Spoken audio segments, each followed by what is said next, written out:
Welcome to Potter Nexus. What if the wizarding world never sent Harry Potter to the Dursleys? What if, instead of hiding him from danger, the Ministry hid him from the world? Deep beneath London, inside the Department of Mysteries, a child was raised among whispers, time fragments, and doors that should never open. Harry Potter didn't grow up learning spells. He grew up learning secrets. This is the story of the boy raised by Unspeakables, and the destiny that watched him grow in silence. Chapter 1.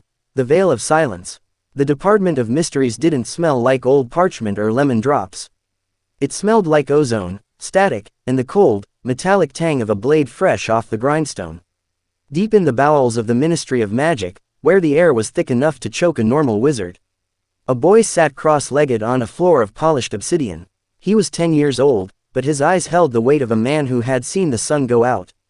His name was Harry Potter, but nobody called him that. Down here, names were anchors. Down here, he was Subject 07, or more simply, the pupil. The room was the chamber of death. In the center, the veil fluttered, a tattered piece of black silk hanging from a crumbling stone archway. It didn't move because of a breeze. There was no wind in the basement of the world. It moved because the souls on the other side were clawing to get out. Focus, 07, a voice rasped. Saul Croaker stood in the shadows, his face hidden behind the featureless silver mask of an unspeakable. He wasn't a teacher. He was a handler. He didn't offer praise, he offered survival. The resonance is shifting, Harry said, his voice quiet, devoid of the high-pitched cadence of childhood. The dead are screaming louder today. They know it's Tuesday. Time is a construct of the surface, Croaker replied, his gloved hand resting on the hilt of a ritual dagger. Down here, there is only the work. Reach out. Don't use your wand. That stick is a crutch for those who fear the source. Use the friction in your blood. Harry closed his eyes. Behind his eyelids, he didn't see darkness. He saw the ley lines of the Ministry, the pulsing veins of magic that fed the building. He felt the scar on his forehead, not as a wound, but as a leak. A crack in the dam.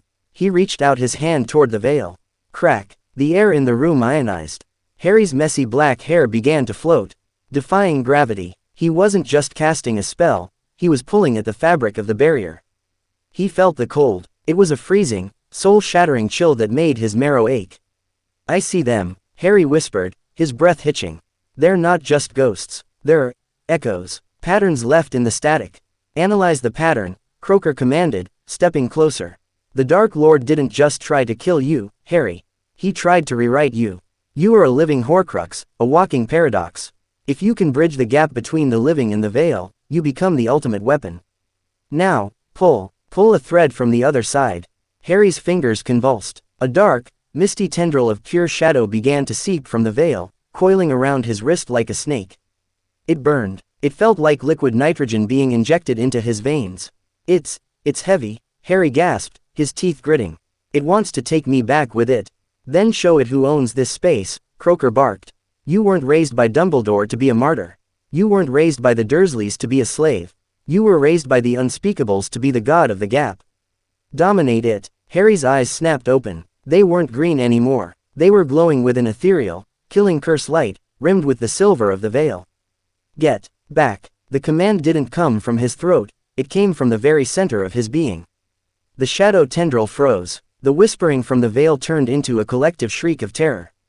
Harry jerked his hand back, and the shadow snapped, absorbed into his skin. The room went silent. The torches, which had turned blue, flickered back to a steady orange. Harry slumped forward, coughing. Dark blood dripped from his nose onto the obsidian floor. He looked at his hand. The veins were black, tracing a jagged path up to his elbow before slowly fading back to normal. Clean yourself up, Croaker said, his voice softening by a fraction of a percent. The Directo R wants a report on the soul resonance by 1800 hours. And Harry looked up, wiping his face with the sleeve of his gray initiate robes. Dumbledore came by the atrium today. He's asking questions again. He thinks you're safe with your aunt. He thinks the blood wards are keeping you hidden. Harry let out a dry, mirthless laugh. Let the old man dream. If he saw what I was, he wouldn't try to save me. He'd try to bury me. He might try, Croaker said, turning to leave. But we've taught you how to dig. Harry stood up, his legs shaking but his gaze fixed on the veil. He didn't feel like a hero. He didn't feel like the boy who lived. He felt like a predator being sharpened in the dark. He walked over to the stone archway. He could hear it now, a specific voice. Not his mother, not his father. It was a low, rhythmic thrumming, like a heartbeat. Voldemort is coming back, the veil whispered. Harry leaned in close, his lips almost touching the shimmering fabric of the portal. Good, Harry whispered back. I need something to test my teeth on. He turned and walked out of the chamber of death, his footsteps echoing in the silence of the deep. He didn't need a wand. He didn't need friends. He had the secrets of the universe etched into his bones, and a thirst for a reckoning that would make the first Wizarding War look like a schoolyard scuffle. The elevator ride up to the Level 9 archives was long. Harry spent the time centering his core, forcing the volatile energy he'd siphoned from the veil into the storage area of his mind, a mental construct the Unspeakables called the Iron Labyrinth. He saw his reflection in the polished brass of the elevator doors. He looked gaunt, pale. There were shadows under his eyes that no amount of sleep could fix. He looked like a ghost that hadn't realized it was dead yet. The doors slid open to the time room. The ticking was deafening. Thousands of clocks, all out of sync, filling the air with a frantic, mechanical heartbeat. In the center, the great bell jar hummed. A tiny hummingbird hatching and unhatching in an endless loop of birth and decay.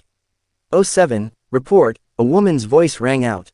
This was Eloise Mintumble, or what was left of her. She had been lost in time years ago and recovered as a shattered husk. Now, she existed as a consciousness bound to a series of silver canisters and floating lenses. "The veil is agitated," Harry said, walking past a row of time turners that were being disassembled for parts. "The containment is holding, but the output is increasing. It's feeding on something, or someone is calling to it from the outside. The outside world is getting loud." Harry, Mintumble's voice vibrated through the air. "The stars are aligning for the return of the serpent. The prophecy is a living thing. It demands to be fed." "I don't believe in destiny," Harry said, picking up a heavy, leather-bound tome titled The Mechanics of Non-Existence. "I believe in entropy. Everything breaks, everything fades. I'm just the one who decides when." "Arrogance is a trait of the living," Mintumble cautioned. "Down here, we are more than living, but less than gods. Do not forget the price of the sight." Harry ignored her. He sat at a desk made of solidified thought and began to write his report. His handwriting was precise, clinical. He detailed the fluctuations in the necro-ether. He noted the way his N magic reacted to the touch of the void. He was halfway through the report when the alarm started. Not the loud, ringing bells of the upper ministry. These were low-frequency hums that vibrated in the teeth. Containment breach. Level 9. Brain room. Harry didn't hesitate. He didn't grab a wand. He stood up, and in a blur of movement taught to him by the department's combat specialists, he was out the door. The brain room was a nightmare of green light and floating, aggressive thoughts. Large glass tanks filled with a viscous, glowing fluid lined the walls, and within them, giant brains with long, trailing tentacles pulsed with malevolent intelligence. One of the tanks had shattered. The fluid, a highly acidic thought-form medium, was sizzling on the floor. The brain that had escaped was enormous. Its gray matter scarred with runes. Its tentacles were lashing out, seeking a mind to feed on. Two junior Unspeakables were on the floor, clutching their heads, screaming as the brain's telepath. Hick feedback tore through their mental shields. "Back off," Harry shouted, his voice echoing with that same unnatural resonance from the chamber of death. The brain turned. It didn't have eyes, but Harry felt its focus lock onto him. It sensed his power. It sensed the leak in his soul. The boy, the vessel, the void. The thoughts shoved into Harry's mind like hot needles. Harry didn't flinch. He walked forward, his boots splashing through the acidic fluid. The soles of his boots were enchanted dragon hide, they didn't smoke. The brain lunged. Its tentacles whipped forward, aiming for Harry's throat. Harry didn't dodge. He raised his hand, palm open. "Static," he muttered. A wave of gray energy erupted from his palm. It wasn't fire, and it wasn't force. It was a zone of total magical cancellation. The tentacles hit the barrier and simply stopped. They went limp, the magic animating them drained instantly into the floor. The brain shrieked telepathically, a sound like glass grinding against bone. Harry stepped closer, his eyes cold. "You're a collection of memories from dead seers. You think you're smart, you think you know what's coming." He reached out and grabbed one of the tentacles with his bare hand. The acid burned his skin, but he didn't let go. He channeled the cold from the veil directly into the creature. "I am the thing that the dark is afraid of," Harry whispered. The brain began to frost over.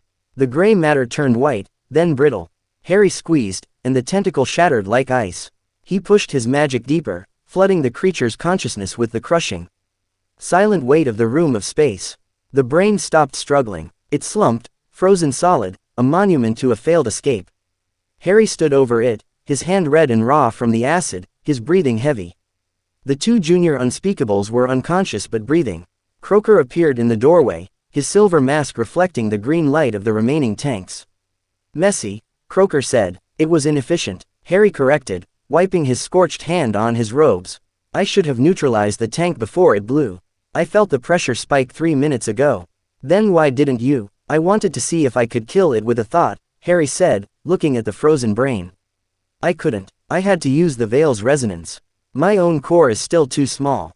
You're 10, Harry, Croaker said, stepping into the room. The fact that you didn't have your brain melted out through your ears is a victory. But you're right, you're reaching the limit of what this place can teach you in isolation. Croaker walked over to one of the intact tanks and stared at the pulsing gray matter within. The headmaster was here for more than just a chat, Harry. He's insisting that you attend Hogwarts this year. He's invoked the ancient charters. Not even the Department of Mysteries can hide the savior of the wizarding world when the clock strikes 11 on his 11th birthday. Harry felt a surge of genuine anger. Not the cold, calculated anger of his training, but a hot, visceral spark. I'm not a student, I'm an operative. You're both, Croaker said, turning back to him. And you're a spy. Dumbledore wants to watch you. He wants to mold you into his greater good, soldier. We want you to go in there and map the school. Hogwarts is built on a nexus of ancient power that hasn't been properly catalogued in centuries. The Chamber of Secrets, the Room of Requirement, the ley lines, we want it all. Harry looked down at his burned hand. The skin was already beginning to knit back together, a byproduct of the strange, regenerative properties of his tainted magic. So I go to school, Harry said, the word tasting like ash in his mouth. I play the part of the lonely orphan. Ear the pointy hat and learn how to turn matchsticks into needles. You go to school and you remind them why the dark is afraid of the deep, Croaker countered. Show them nothing. Observe everything. If anyone gets in your way, use the protocols. Harry nodded. The anger faded, replaced by a sharp, lethal focus. What about the stone? Harry asked. The reports said Nicholas Flamel moved his package to Gringotts. And Dumbledore is moving it to the school for safekeeping. The Philosopher's Stone is a crude toy compared to what we have here, Croaker dismissed. But its alchemical properties could be useful for your stabilization. If you can take it without being caught, do so. If not, let the Dark Lord and the headmaster fight over the scraps. Harry walked to the door, pausing beside his handler. I'll need a wand, Harry said, for the performance. I can't go around snapping brains with my bare hands in charms class. Go to Ollivander's, Croaker said. But don't let the wand choose you. You choose the wand. Force it to submit. You are an unspeakable, Harry. We don't wait for the universe to give us permission. Harry stepped out into the hallway, the silence of the department swallowing him once more. He had a mission now. He wasn't just Subject 07. He was a wolf being sent into a flock of sheep, disguised as a lamb. He thought of the sun, the sky, and the green grass of the surface. He'd seen pictures, but he hadn't felt the warmth of the sun in years. He wondered if it would feel as cold as the veil. Probably not. He headed toward the lifts, his mind alrea, beginning to construct the layers of the mask he would wear. He would be Harry Potter. He would be the hero. He would be whatever they needed him to be. Until it was time to stop pretending. As the lift climbed toward the surface, Harry felt the pressure in his ears change. The magic of the department faded, replaced by the thinner, weaker magic of the ministry's upper levels. He felt heavy, like a deep-sea creature being pulled to the surface, his body protesting the lack of crushing pressure. The doors opened to the atrium. It was late, and the golden statues of the fountain were gleaming under the enchanted ceiling. A few late-shift workers scurried about, none of them sparing a glance for the small, pale boy in the nondescript gray robes. Harry walked toward the flow chimneys. He took a handful of powder, the green flames reflecting in his hollow eyes. Diagon Alley, he said, his voice a cold rasp. He vanished in a roar of emerald fire, leaving the silence of the department behind. And carrying the darkness of the mysteries into the light. The alley was quiet, the shops closed for the night, but the air was still thick with the scent of magical commerce. Harry walked with a purpose that didn't belong to a child. He didn't look at the broomsticks or the owl emporium. He went straight to the narrow, peeling shop at the end of the street. Ollivanders, makers of fine wands since 382 BC. Harry pushed the door open. A bell tinkled somewhere in the depths of the shop. The place smelled of dust and ancient wood. "I was wondering when I'd see you, Mr. Potter," a soft voice whispered from the stacks. Garrick Ollivander slid out from behind a shelf on a rolling ladder. His eyes were wide, pale moons in the gloom. He looked at Harry, and then he froze. The old man's smile didn't just fade, it died. He stepped off the ladder, his gaze fixed on Harry's eyes, and the faint, black veins still visible beneath the skin of his throat. "You," Ollivander whispered, his voice trembling. "You aren't what I expected. Expectations are a vulnerability, Mr. Ollivander," Harry said, stepping into the center of the room.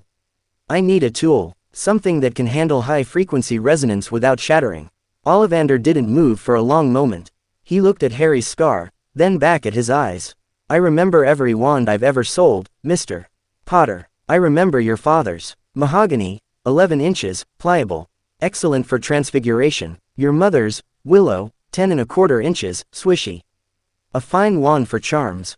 Harry remained silent, his expression a mask of cold indifference. "I have the match for the wand that gave you that scar," Ollivander said, his voice barely audible. "Holly and phoenix feather, 11 inches, nice and supple. I don't want a brother to a murderer's wand," Harry said. "I want a wand that can kill the murderer." Ollivander shivered. He turned and walked into the back of the shop, returning minutes later with a box that looked like it had been buried in a tomb. "Try this," Ollivander said, his hands shaking as he opened the lid. Elder wood. The core is the heartstring of a Hungarian horntail that was killed by a bolt of lightning. 13 inches. Unyielding. Harry took the wand. The moment his fingers touched the wood, the shop went cold. The dust in the air froze. Snap. The wand shattered in his hand, the wood splintering into 1,000 pieces. The dragon heartstring sizzling like a dying fuse. Ollivander gasped, falling back against a shelf. "Impossible. That wand was capable of." "It was weak," Harry said, dropping the ruins. "It couldn't handle the conduit. Give me something that doesn't rely on the will of the wood. Give me something ancient." Ollivander looked terrified. He scrambled toward the very back of the shop, into a section that was blocked off by a heavy iron gate. He returned with a long, thin box made of solid lead. This is not for sale," Ollivander whispered. "It was found in a peat bog in the north of Scotland. It predates this shop. It predates the ministry." He opened the box. The wand inside was black, but not painted. It was the color of carbon, of burnt stars. It was jagged, as if it had been carved from a single piece of obsidian, but it felt like bone. "You," Ollivander said, infused with the essence of a Dementor's shroud. "The core is, we don't know. It doesn't register on any diagnostic spell. It simply is." Harry reached out. He didn't just grab it, he claimed it. The shop didn't explode. There were no sparks. Instead, the shadows in the room suddenly lengthened, rushing toward Harry like they were being sucked into a vacuum. The temperature plummeted until frost coated the windows. Harry felt the wand hum. It didn't fight him. It recognized the cold. It recognized the smell of the veil. "This will do," Harry said. "That wand, it is a thirsty thing, Mr. Potter," Ollivander said, his voice cracking. "It does not cast spells. It manifests intent. Be careful. It may take more than you are willing to give." "I've already given everything," Harry said. He pulled a handful of gold galleons from his pouch, ministry issued, stamped with the say "Al of the Unspeakables," and dropped them on the counter. He didn't wait for change. He walked out of the shop, the black wand tucked into a hidden holster in his sleeve. The night air felt thin. The moon looked like a pale, dying eye. Harry looked up at the sky and felt a strange sensation in his chest. It wasn't joy, and it wasn't fear. It was hunger. He was going to Hogwarts. He was going to sit in their classrooms, eat their food, and listen to their little stories about light and dark. And all the while, he would be the shadow in the corner. The glitch in the system. He started walking down the alley, his mind already calculating the variables of the train ride, the sorting, and the people he would have to deceive. The Unspeakables had raised him to understand the mysteries of the universe. Now, he was going to show the world that some mysteries were better left unsolved. He reached the end of the street and turned into the darkness. Chapter 1 is complete, he whispered to the night. But there was no one there to hear him. Only the echoes of the veil, still singing in his blood. End of Chapter 1. Chapter 2. The Black Train to Purgatory. The King's Cross station was a cacophony of the mundane. It was a sensory assault of screaming toddlers, the rhythmic thud of steam engines, and the nauseating smell of stale tobacco and cheap diesel. To anyone else, it was a transition point. To Harry, it felt like a descent into a lower plane of existence. He stood by the barrier between platforms 9 and 10, wearing a high-collared charcoal coat that hid the jagged yew wand strapped to his forearm. He didn't have a trunk. He didn't have an owl. He carried a single, black leather satchel enchanted with the same space-folding charms used to archive the department's forbidden artifacts. He didn't run at the wall. He simply walked, his pace unhurried, his mind focused on the vibration of the molecules in the brick. As he passed through the veil of the hidden platform, the noise of London died, replaced by the high-pitched hiss of the Hogwarts Express. The train was a scarlet monstrosity, a relic of an era that valued aesthetics over efficiency. Harry watched the families, the tearful mothers, the proud fathers. The children vibrating with a naive, sickening excitement. Weakness, a voice whispered in the back of his mind. It sounded like Croaker. Attachments are variables you cannot control. Cut them before they tether you. Harry moved through the crowd like a ghost. People instinctively stepped out of his way, though they didn't know why. It was the Unspeakables gate, a subtle manipulation of the personal space around an operative, a low-level psychic push that made the subconscious mind scream predator. He found a compartment at the very rear of the train, the on-e furthest from the engine's heat and the noise of the prefects. He sat down, pulled a small, silver sphere from his bag, a sensory nullifier, and tapped it. A dome of absolute silence settled over the compartment. He closed his eyes and sank into the iron labyrinth of his mind. He needed to categorize the mission parameters. Primary objective: infiltrate Hogwarts and map the ley line convergences beneath the Great Hall. Secondary objective: locate the Philosopher's Stone and assess its viability for stabilizing the veil leak in his soul. Tertiary objective: maintain the Harry Potter persona. The third objective was the hardest. The Unspeakables had provided him with a dossier on the ideal Harry Potter. Humble, slightly courageous, perhaps a bit malnourished but ultimately a good boy.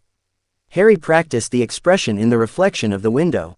He softened his jaw. He let his shoulders slouch. He dimmed the predatory glow in his eyes until they looked like ordinary, if somewhat haunted, green glass. The door to the compartment slid open.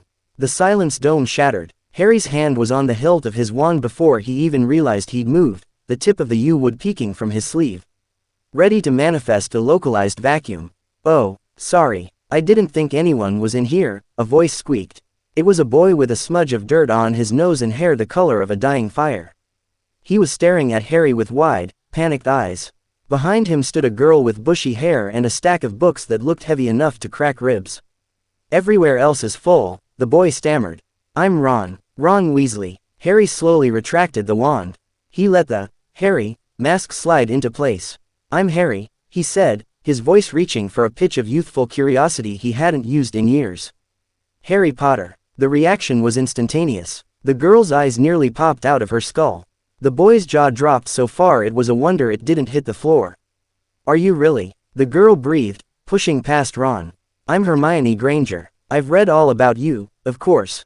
You're in modern magical history and the rise and fall of the dark arts and—" "I'm just Harry," he interrupted. The line was from the dossier. It worked. "Do you really have the scar?" Ron asked, leaning in. Harry lifted his bangs. The lightning bolt was there, but it looked different today. It was dark, almost purple. The skin around it puckered as if it were trying to hold back something underneath. "Cool," Ron whispered. "It's a curse scar," Hermione corrected, her tone bossy but edged with awe. "Very advanced dark magic. I've read that they're impossible to remove." "Does it hurt?" "Only when the weather changes," Harry lied. It never stopped hurting. It felt like a constant, rhythmic drilling into his prefrontal cortex. A reminder that he was sharing his head with the echo of a dead god. For the next 3 hours, Harry endured the torture of normal conversation. He listened to Ron talk out Quidditch, a primitive sport involving flying sticks and balls, and Hermione talk about the school's curriculum. To Harry, who had spent his 8th birthday learning how to dismantle a curse that turned blood into lead, The idea of introductory transfiguration felt like being forced to learn the alphabet after writing a thesis on quantum mechanics. I'm going to be in Gryffindor, Ron declared, shoving a handful of jelly beans into his mouth. My whole family has been. If I get put in Slytherin, I think I'll just go home. Slytherin has a reputation for producing dark wizards, Hermione added, looking at Harry as if expecting him to agree. Power isn't dark or light, Harry said, his voice slipping for a moment, turning cold and clinical. It's just a tool. A knife can be used to carve bread or slit a throat. The knife doesn't care. The compartment went dead silent. Ron stopped chewing. Hermione blinked, her face flickering with a brief, instinctual fear. Harry caught himself. He forced a small, awkward smile. The socially stunted orphan, look. At least, that's what the books I found said. I don't know much about it. The tension broke, but the air remained thin. The trolley came by, and Harry bought a stack of everything, not because he was hungry, but because the Unspeakables had taught him that sharing resources was the fastest way to build a false sense of security in targets. He watched them eat. He watched their joy. He felt like an alien observing a different species. These children were so soft. They hadn't seen the things that lived in the tanks of level 9. They hadn't heard the screams of time travelers who had been folded into themselves. The sun began to set, bleeding orange and violet across the Scottish Highlands. The train slowed as it pulled into Hogsmeade Station. Right then, a booming voice roared over the hiss of steam. First years over here. A giant of a man stood on the platform, holding a lantern that looked like a street lamp.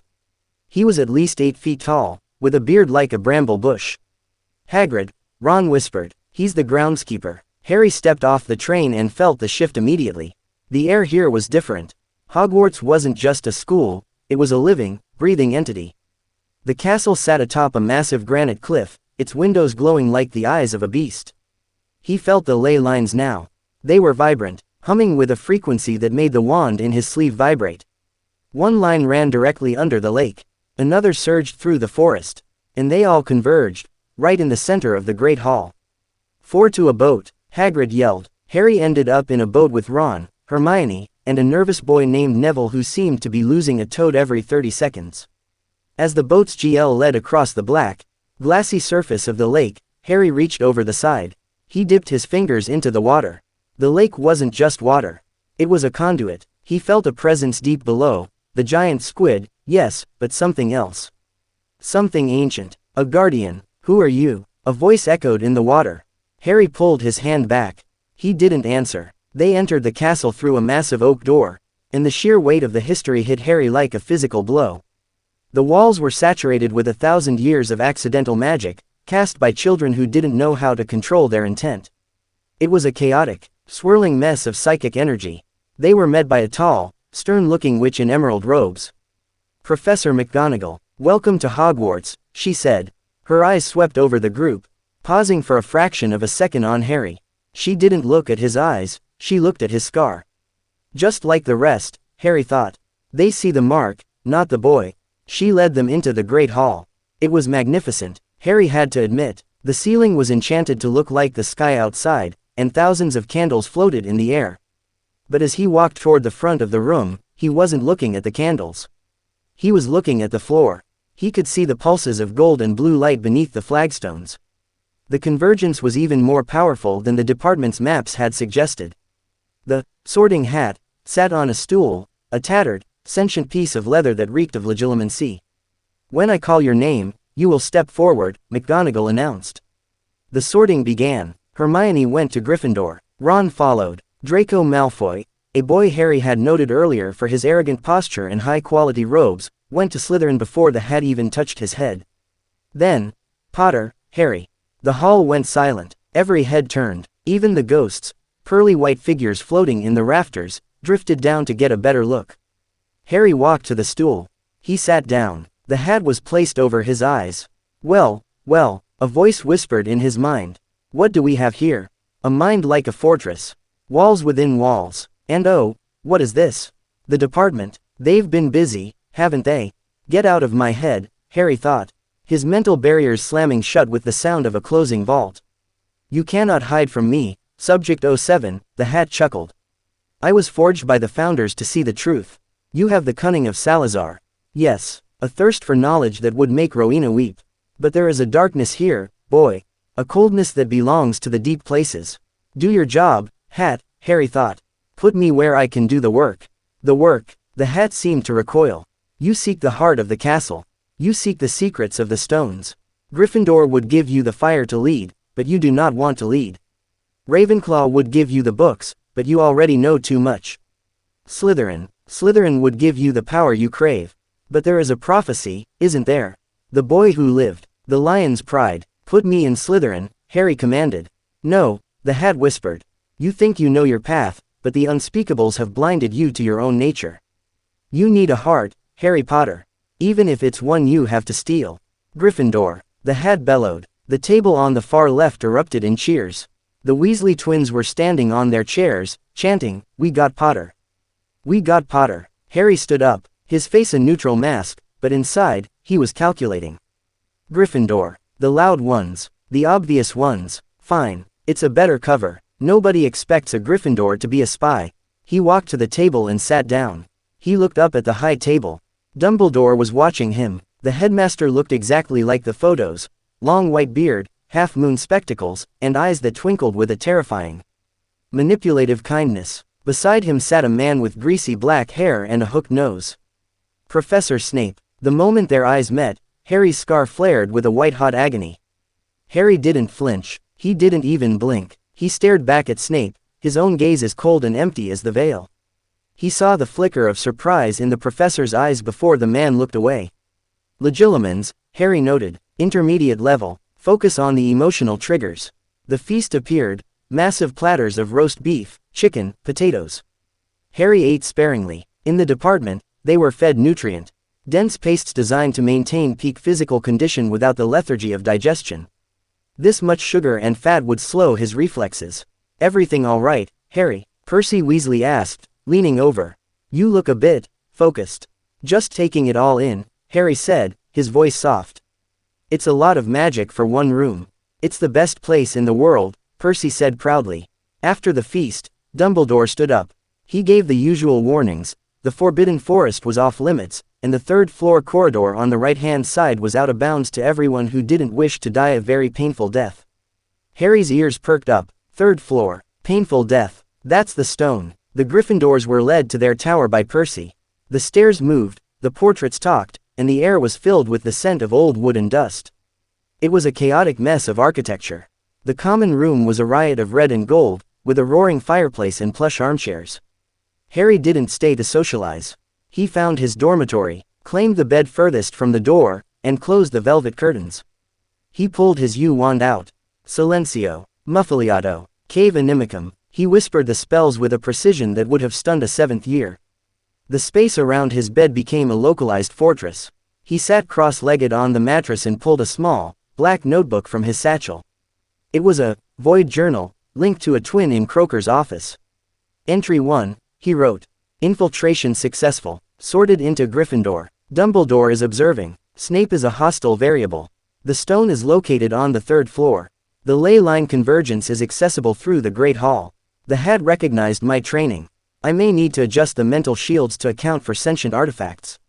He paused, his quill hovering over the page. The air here feels light. It's distracting. I need to increase the daily meditation cycles to compensate for the lack of department pressure. He closed the book and tucked it under his pillow. He didn't sleep. He never really slept. He entered a state of lucid stasis, a technique taught to Unspeakables to allow the body to recover while the mind remained on high alert. In his dreams, he was back in the chamber of death. He was standing before the veil. Harry, a voice called from the other side. I'm here, he replied in the dream. Find the stone, the voice whispered. It's not just for life. It's the key to the lock. Break the lock, Harry. Let us in. Harry woke up at 0400 hours. The room was dark, the only sound the synchronized snoring of his roommates. He slipped out of bed, his movements silent. He didn't put on his robes, he wore a skin-tight, matte black tactical bodysuit designed for low-visibility operations. He stepped out of the dormitory and into the common room. The fire was a heap of glowing embers. He didn't use a cloak of invisibility. He used a blur charm, a department specialty that didn't make you invisible, but rather made the human eye refuse to focus on you. You became a smudge in the peripheral vision, a trick of the light. He navigated the corridors with the help of a mental map he'd memorized from the department's archives.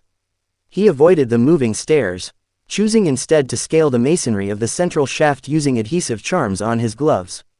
He reached the 3rd floor. The door to the forbidden corridor was locked with a simple colloportus. Harry didn't use Alohomora, that left a magical signature.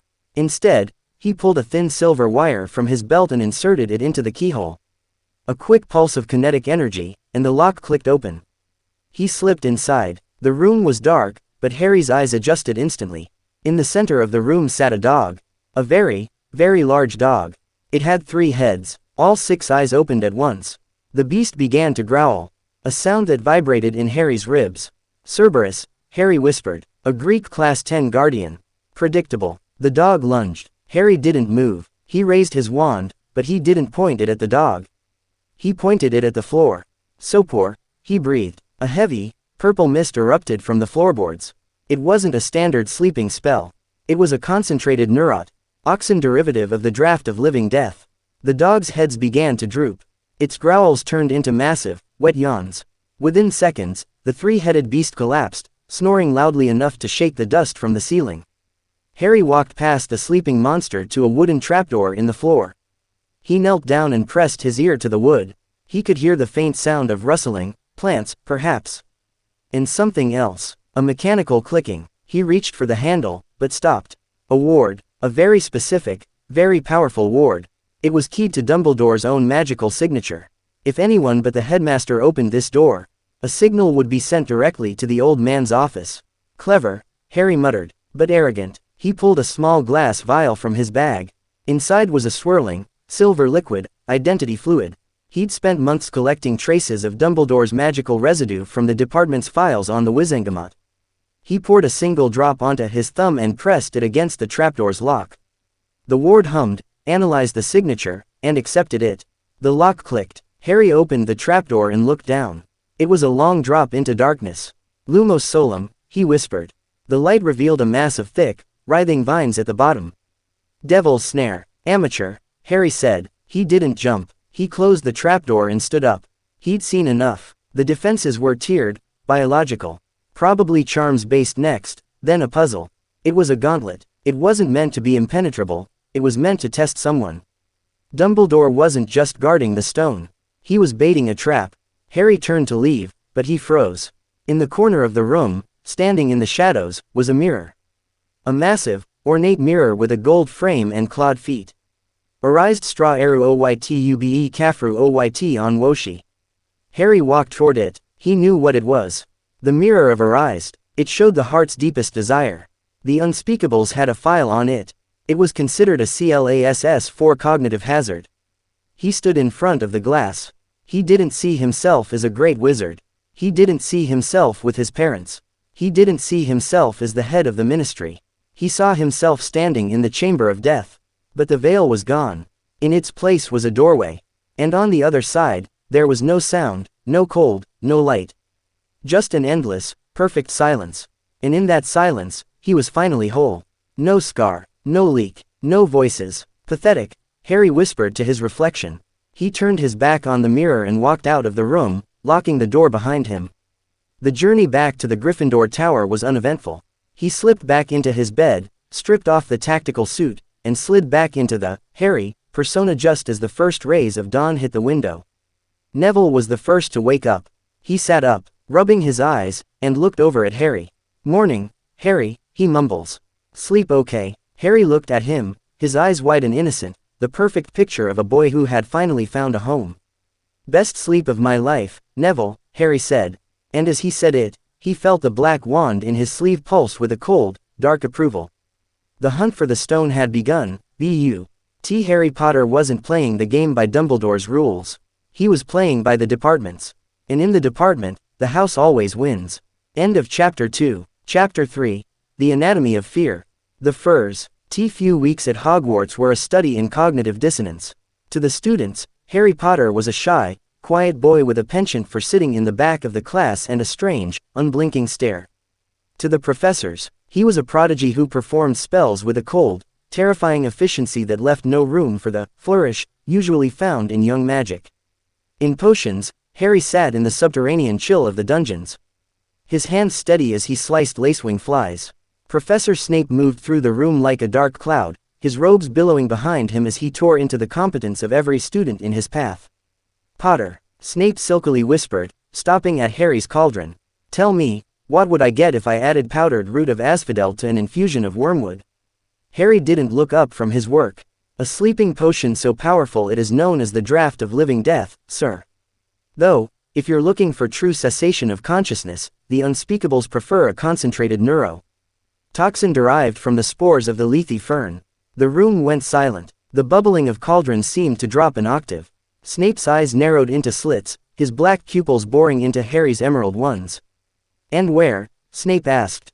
His voice a dangerous low-frequency vibration. "Did a first-year boy learn about the lethe fern?"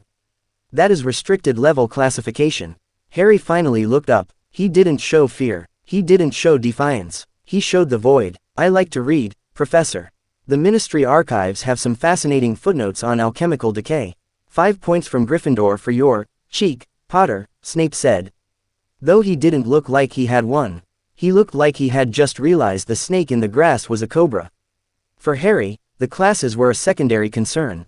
His real work happened in the dead of night. He had begun the mapping. Every night, he slipped out of the tower, navigating the shifting geometry of the castle. He was looking for the pulse, the heart of the Nexus. The Great Hall was the convergence, yes, but there was a secondary node, something that felt ancient and oily.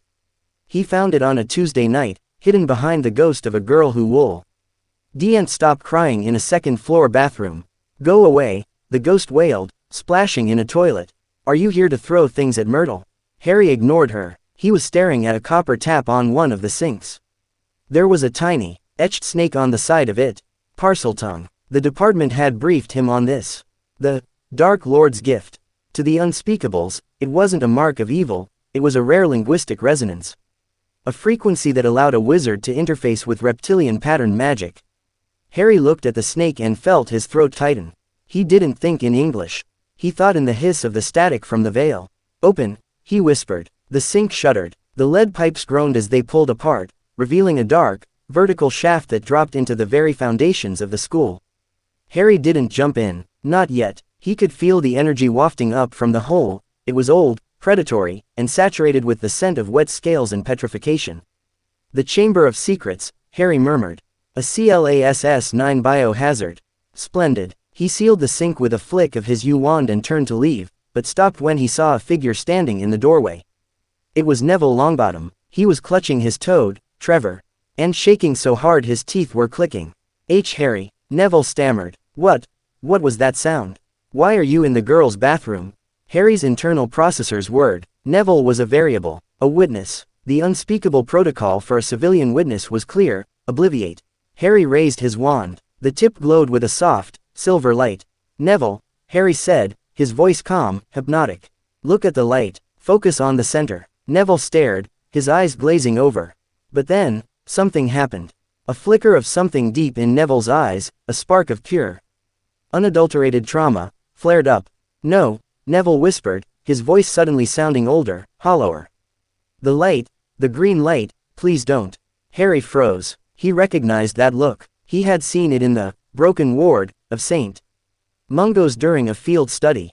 Neville wasn't just scared, his mind was already a patchwork of scars. To obliviate him now might shatter what was left of his sanity.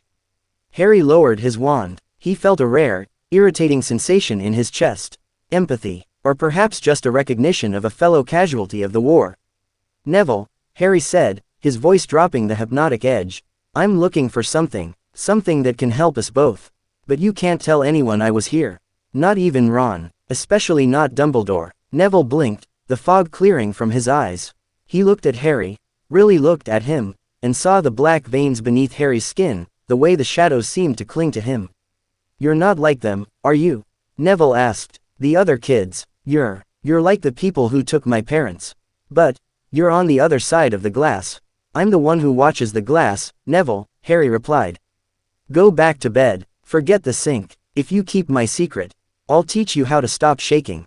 Neville nodded slowly, swallowed hard, and scurried away. Harry watched him go, then turned his attention to his own shaking hand. The acid from the brain room had left a faint, permanent twitch in his fingers. The pressure was building. The next day, the news hit the school. A troll had entered the dungeons during the Halloween feast. Dumbledore sent the students to their dormitories. Harry, however, recognized the troll for what it was, a diversion. He broke off from the Gryffindor line, slipping into the shadows of the third floor. He arrived at the corridor and saw Snape slipping through the door to the three-headed dog. Snape was limping. Harry waited. He used the blur charm to meld into the masonry. Minutes later, Snape emerged, his face pale, his robes torn. He looked furious. He stormed off toward the hospital wing. Harry didn't follow. He looked toward the girls' bathroom, where he could hear the distant, guttural roar of the troll and the screams of a girl. Hermione. He had a choice. He could continue his reconnaissance of the stone's defenses, or he could intervene. "Oh 7, a weapon does not choose its target," Croaker's voice echoed. "It follows the trajectory of maximum impact." Harry turned and sprinted toward the screams. He entered the bathroom to find the 12-foot mountain troll swinging a club the size of a tree trunk. Hermione was cowering under a sink, shards of porcelain flying everywhere. Ron was standing by the door, throwing pieces of wood and shouting uselessly. "Harry, do something," Ron yelled. He troll raised its club for a killing blow. Harry didn't reach for his wand. He reached for the friction in his blood. He sprinted across the wet floor, his movements a blur of kinetic efficiency. He didn't slide under the troll's legs. He ran up the wall, defying gravity for 3 steps, and launched himself onto the troll's massive shoulders. He wrapped his legs around the creature's neck and jammed his hand, the one with the black veins, directly into the troll's ear. Internal hemorrhage, Harry hissed. He didn't cast a spell. He dumped a raw surge of veil-tainted magic directly into the creature's brain. The troll didn't even have time to scream. Its eyes rolled back into its head, and it collapsed forward like a felled oak. Harry rode the beast down, leaping off just before it hit the floor with a bone-shaking thud. The room went silent, save for the sound of a dripping tap. Hermione looked up, her face covered in dust and tears.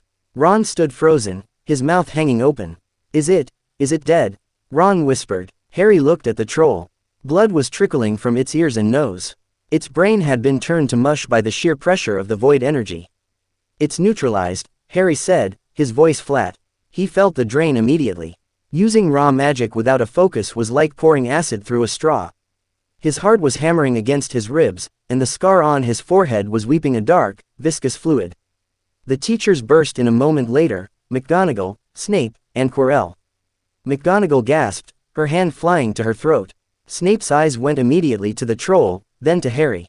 He saw the black blood on Harry's forehead. He saw the way Harry's hands were steady, even as the rest of him looked like he'd just stepped out of a war zone. "Explain yourselves," McGonagall cried. "It was my fault, Professor," Hermione said, stepping forward. She lied with a fluency that surprised Harry. She claimed she had gone looking for the troll, and that Ron and Harry had come to save her. Harry didn't listen to the rest. He was watching Professor Quirrell. The stuttering, nervous defense against the dark arts teacher was staring at the troll with an expression of intense curiosity. But it wasn't the man Harry was looking at. It was the back of his head. Through the sight he'd developed in the department, Harry saw it, a second aura, twisted and parasitic, wrapped arrow. Wound Quirrell's soul like a strangler vine. It was cold. It was familiar. It was the same frequency as the scar on Harry's forehead. Voldemort. The realization didn't bring fear. It brought a sense of grim inevitability. The Dark Lord wasn't coming back, he was already here. He was hiding in the school, under the nose of the greatest wizard of the age, searching for the stone. Harry felt a ghost of a smile touch his lips. "Potter," Snape snapped, "go to the infirmary, now." Harry turned and walked out. As he passed Quirrell, he felt the parasite flinch. It sensed him. It sensed the thing from he veiled that Harry carried in his marrow. Back in the Gryffindor common room that night, Hermione and Ron sat by Harry's chair. They were looking at him differently now. The awe was gone, replaced by something heavier. "Loyalty. You saved my life," Hermione said quietly. "And you didn't even use a wand." "I used what I had," Harry replied, staring into the fire. "Where did you learn to move like that?" Ron asked. "That wasn't magic. That was, I don't even know what that was." "The world is a dangerous place, Ron," Harry said. "Some people are raised to survive it." I was raised to end it. He stood up and went to his dormitory. He needed to write to Croaker. Entry 3, he wrote in the Void Journal. The Dark Lord is inhabiting the body of Quirinus Quirrell. He is seeking the stone. My resonance is reacting to his proximity. The host is weak, but the parasitic soul is potent. Recommendation: do not interfere yet. Let the variables play out. I will continue to map the chamber. The girl and the Weasley boy have become friends. They provide an excellent social camouflage. Neville Longbottom is a potential asset. His mental shields are naturally occurring due to trauma. He closed the book. He felt the cold again. The hunger from the veil. He pulled his U-wand and held it against his chest. He wasn't a boy. He wasn't a hero. He was the department's greatest secret, and the shadows of Hogwarts were starting to feel like home. The war wasn't coming. It was already being fought in the hallways, in the bathrooms, and in the silence between heartbeats. And Harry Potter was the only one who knew the score. End of Chapter 3. Chapter 4. The Architecture of Betrayal. The winter chill didn't just settle over the Scottish Highlands, it seeped into the very stones of Hogwarts, turning the corridors into wind tunnels of biting frost. While the other students wrapped themselves in hand-knitted scarves and huddled near the Great Hall's hearths, Harry felt a strange, humming vitality. The cold was a familiar neighbor. He spent his Saturday mornings in the library's restricted section. He didn't need a permission slip. The blur charm made him a ghost among the stacks. He wasn't looking for history. He was looking for the transmigration of the soul in the alchemical binding of solar essence. He needed to understand the Philosopher's Stone not as a legend, but as a battery. You're going to get caught, you know. A voice whispered from the shadows of a shelf. Harry didn't jump. He didn't even stop turning the page of a book bound in what looked like human skin. He recognized the vocal frequency. The cloak of invisibility is a formidable artifact, James Potter's son. But your breathing is too rhythmic, Hermione. It gives you away. A ripple in the air revealed Hermione Granger, clutching a heavy cloak to her chest. Her face was pale. How did you know it was mine? And how did you know it belonged to your father? Harry turned to look at her. His eyes were dark, the pills blown wide to drink in the low light. The department has records of every Deathly Hallows sighting in the last 3 centuries. The Peverell lineage is well documented. Dumbledore gave it to you, didn't he? Or did he leave it for me to find? He left it in your trunk, she whispered, her voice trembling. I found you missing from the dorm. I was worried, Harry. You're acting like a ghost. Ron thinks you're just intense. But I've seen your notes. You're mapping the castle's pulse. That's not first-year magic. That's geomancy. Harry closed the book with a heavy thud. He stepped toward her, and Hermione instinctively backed into a shelf. The headmaster is playing a game of chess, Hermione. He's used to being the king. He thinks I'm a pawn he can promote to a knight when the time is right. But I wasn't built for the board. Then what are you? She asked, her eyes searching his. I'm the hand that flips the table, Harry said. Go back to bed, keep the cloak. You'll need it more than I will. There's a storm coming to this school, and Dumbledore is the one who invited the clouds. He left her shivering in the stacks. He had work to do. The next night, Harry returned to the second-floor bathroom. The ghost, Myrtle, was busy flooding a stall. He ignored her and hissed the command to the copper tap. The sink opened like a mechanical maw. This time, Harry didn't wait. He stepped into the darkness. The slide down was long and filthy, a pipe coated in centuries of slime. He hit the bottom with a muffled thud, landing in a pile of small animal bones. The air was thick, with the scent of decay and something sharper, the ozone smell of ancient, dormant magic. He ignited the tip of his U-wand. The light was a sickly, pale violet. He was in a massive stone tunnel.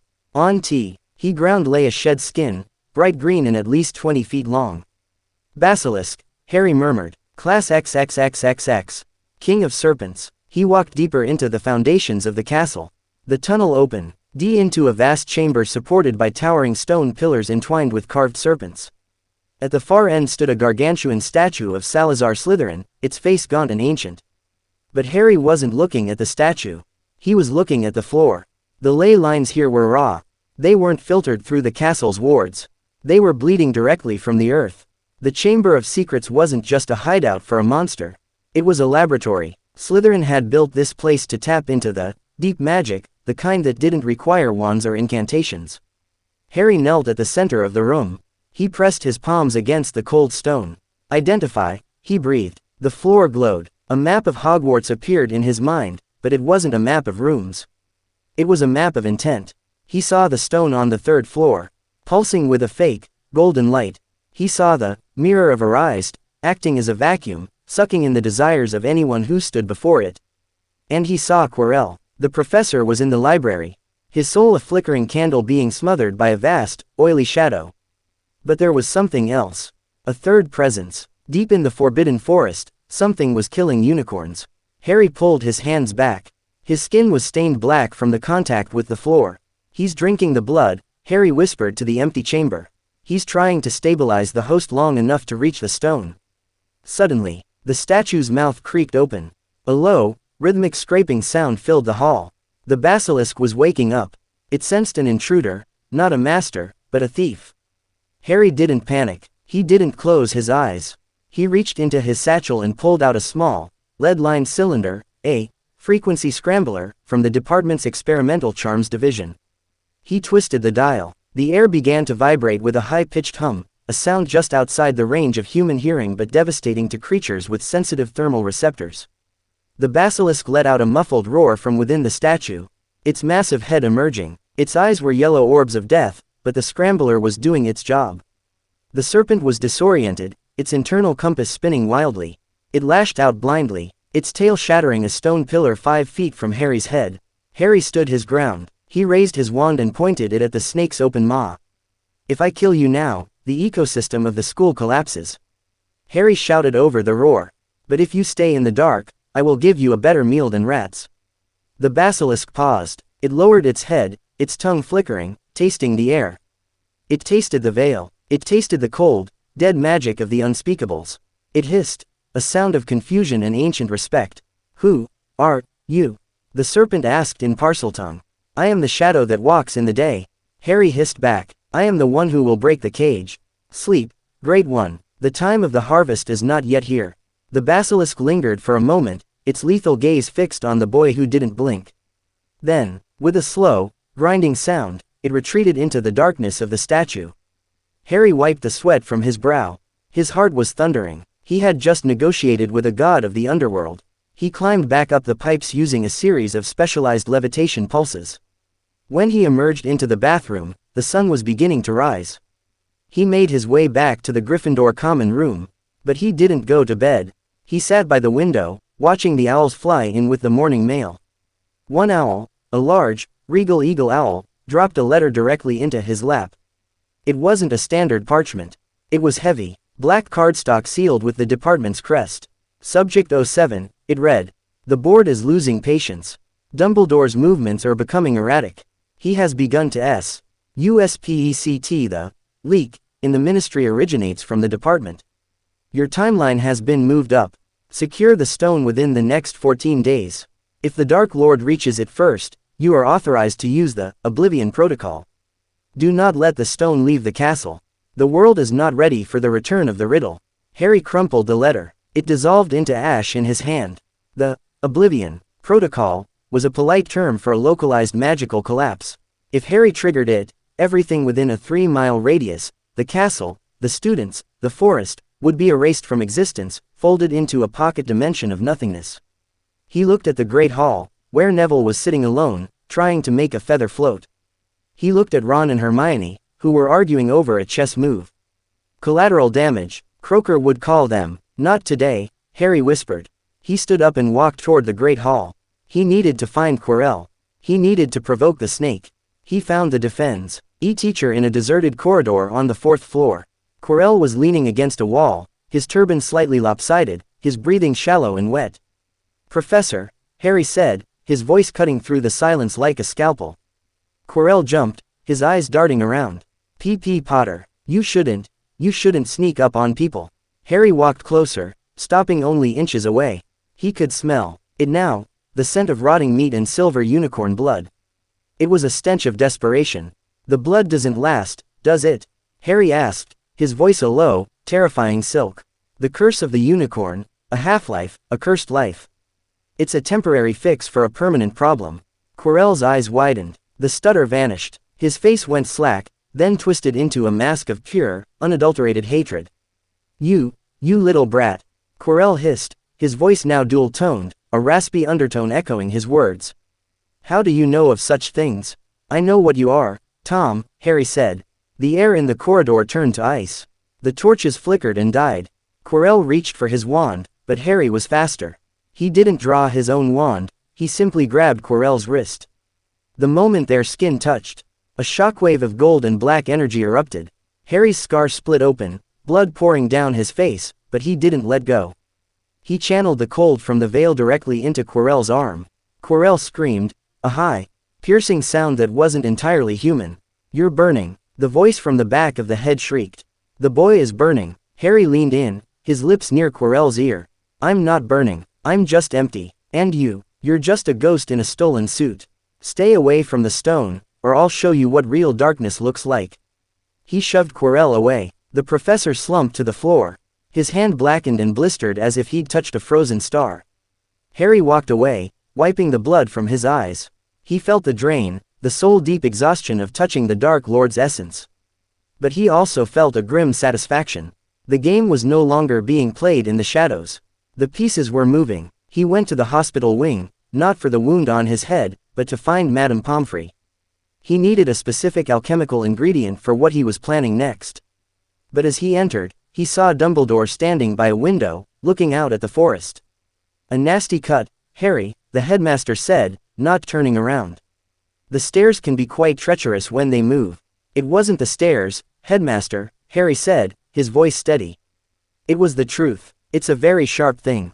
Dumbledore turned then. His eyes weren't twinkling. They were grave, filled with a profound, weary sadness. "You were raised by men who believe the world is a series of problems to be solved with force and silence. I had hoped Hogwarts would show you that there is magic in the noise, Harry. In the friendships, in the love." "Love didn't keep the veil from screaming, sir," Harry replied. "And it won't stop the Dark Lord from trying to kill us all. I'll see you at the finish line." Harry walked past him to a bed, laying down as Madame Pomfrey rushed over. He closed his eyes and entered the Iron Labyrinth. He had 13 days left. He needed to kill a god, save a school, and somehow remain a 10-year-old boy. He liked those odds. End of Chapter 4. Chapter 5. The Singularity of Will. The 14-day countdown didn't tick. It throbbed. To the rest of the student body, the upcoming Quidditch match against Slytherin was the event of the century. To Harry, it was a tactical window.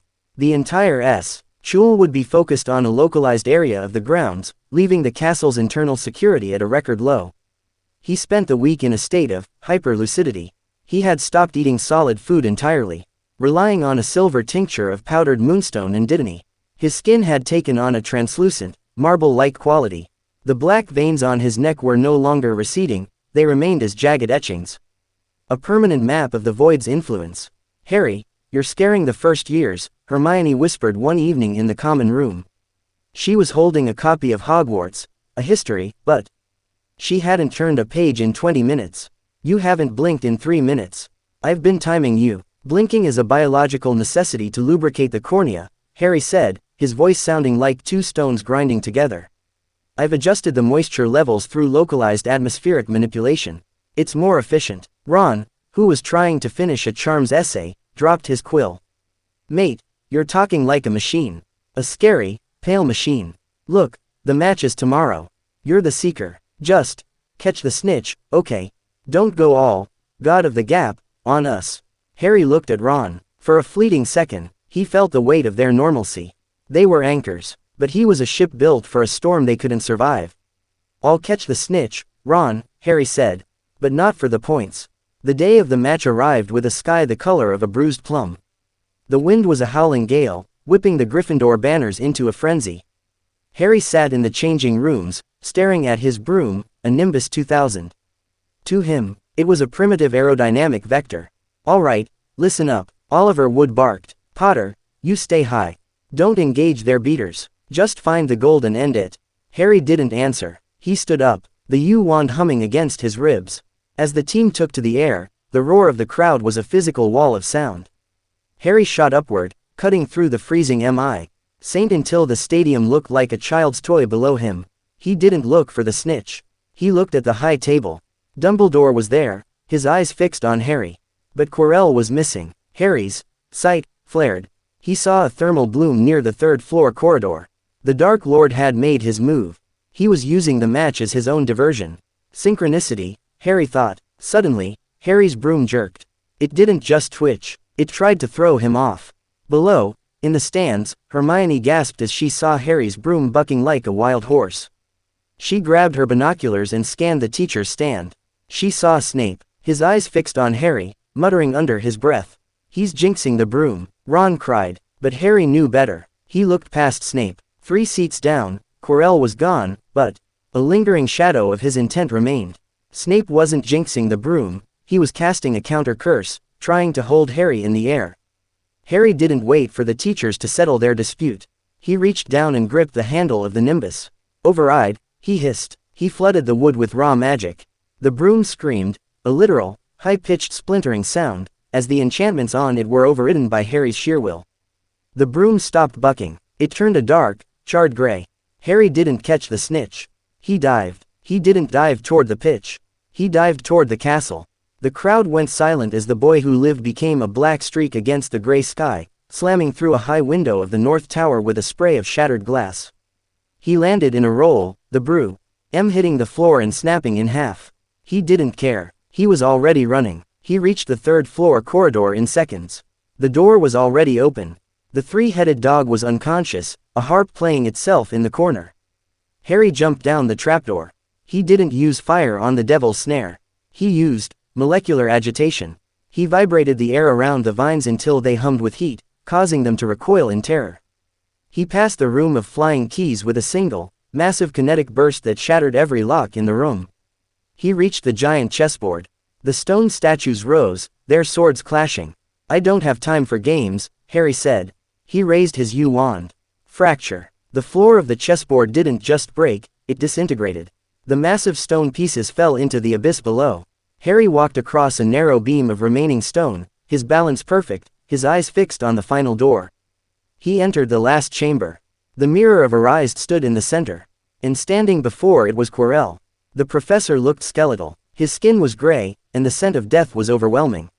He was staring into the glass, his hands clawing at the frame. "It's not here," Quirrell screamed, his voice breaking. "The boy, he knows. Master, the boy is here."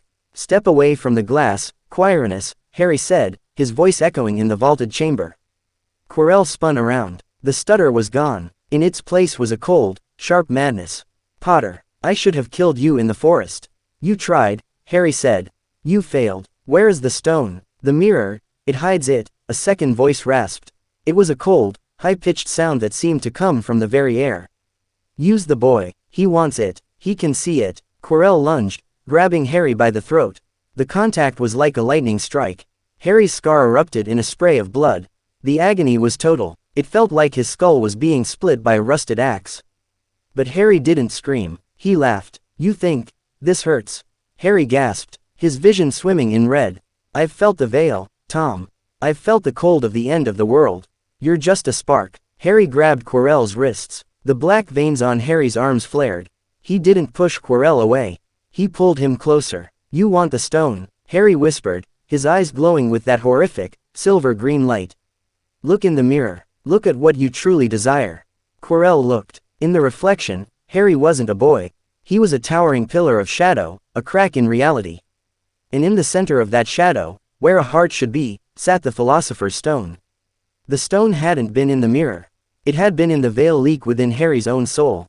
The mirror had simply acted as a vacuum, pulling the most powerful object in the room toward the most powerful desire. Harry felt the weight in his pocket. He reached in and pulled it out. The stone. It was blood red, heavy, and pulsed with a life force that made the room vibrate.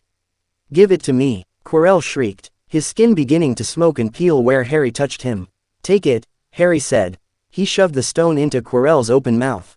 The reaction was catastrophic. The stone was pure, concentrated life energy. Quirrell's body, sustained by unicorn blood and a parasitic dark soul, was a vessel of decay. The two forces didn't mix. They detonated. Quirrell's body began to glow with a blinding white light. He screamed as his flesh turned to ash, then to dust, then to nothing. The parasitic soul, the screaming, misty face of Voldemort, was ripped from the host. It flew through Harry, a cold wind that nearly stopped his heart, before fleeing into the stone walls of the chamber. Harry fell to his knees.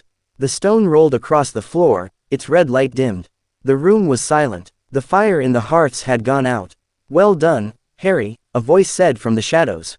Dumbledore stepped out. He didn't look triumphant. He looked old. He looked at the pile of ash that was once a teacher. And then at the boy covered in blood.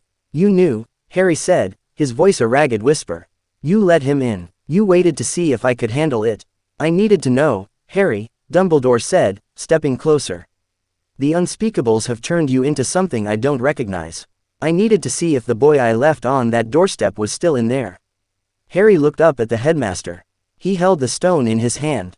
He could feel it, the power to turn lead to gold, the power to live forever.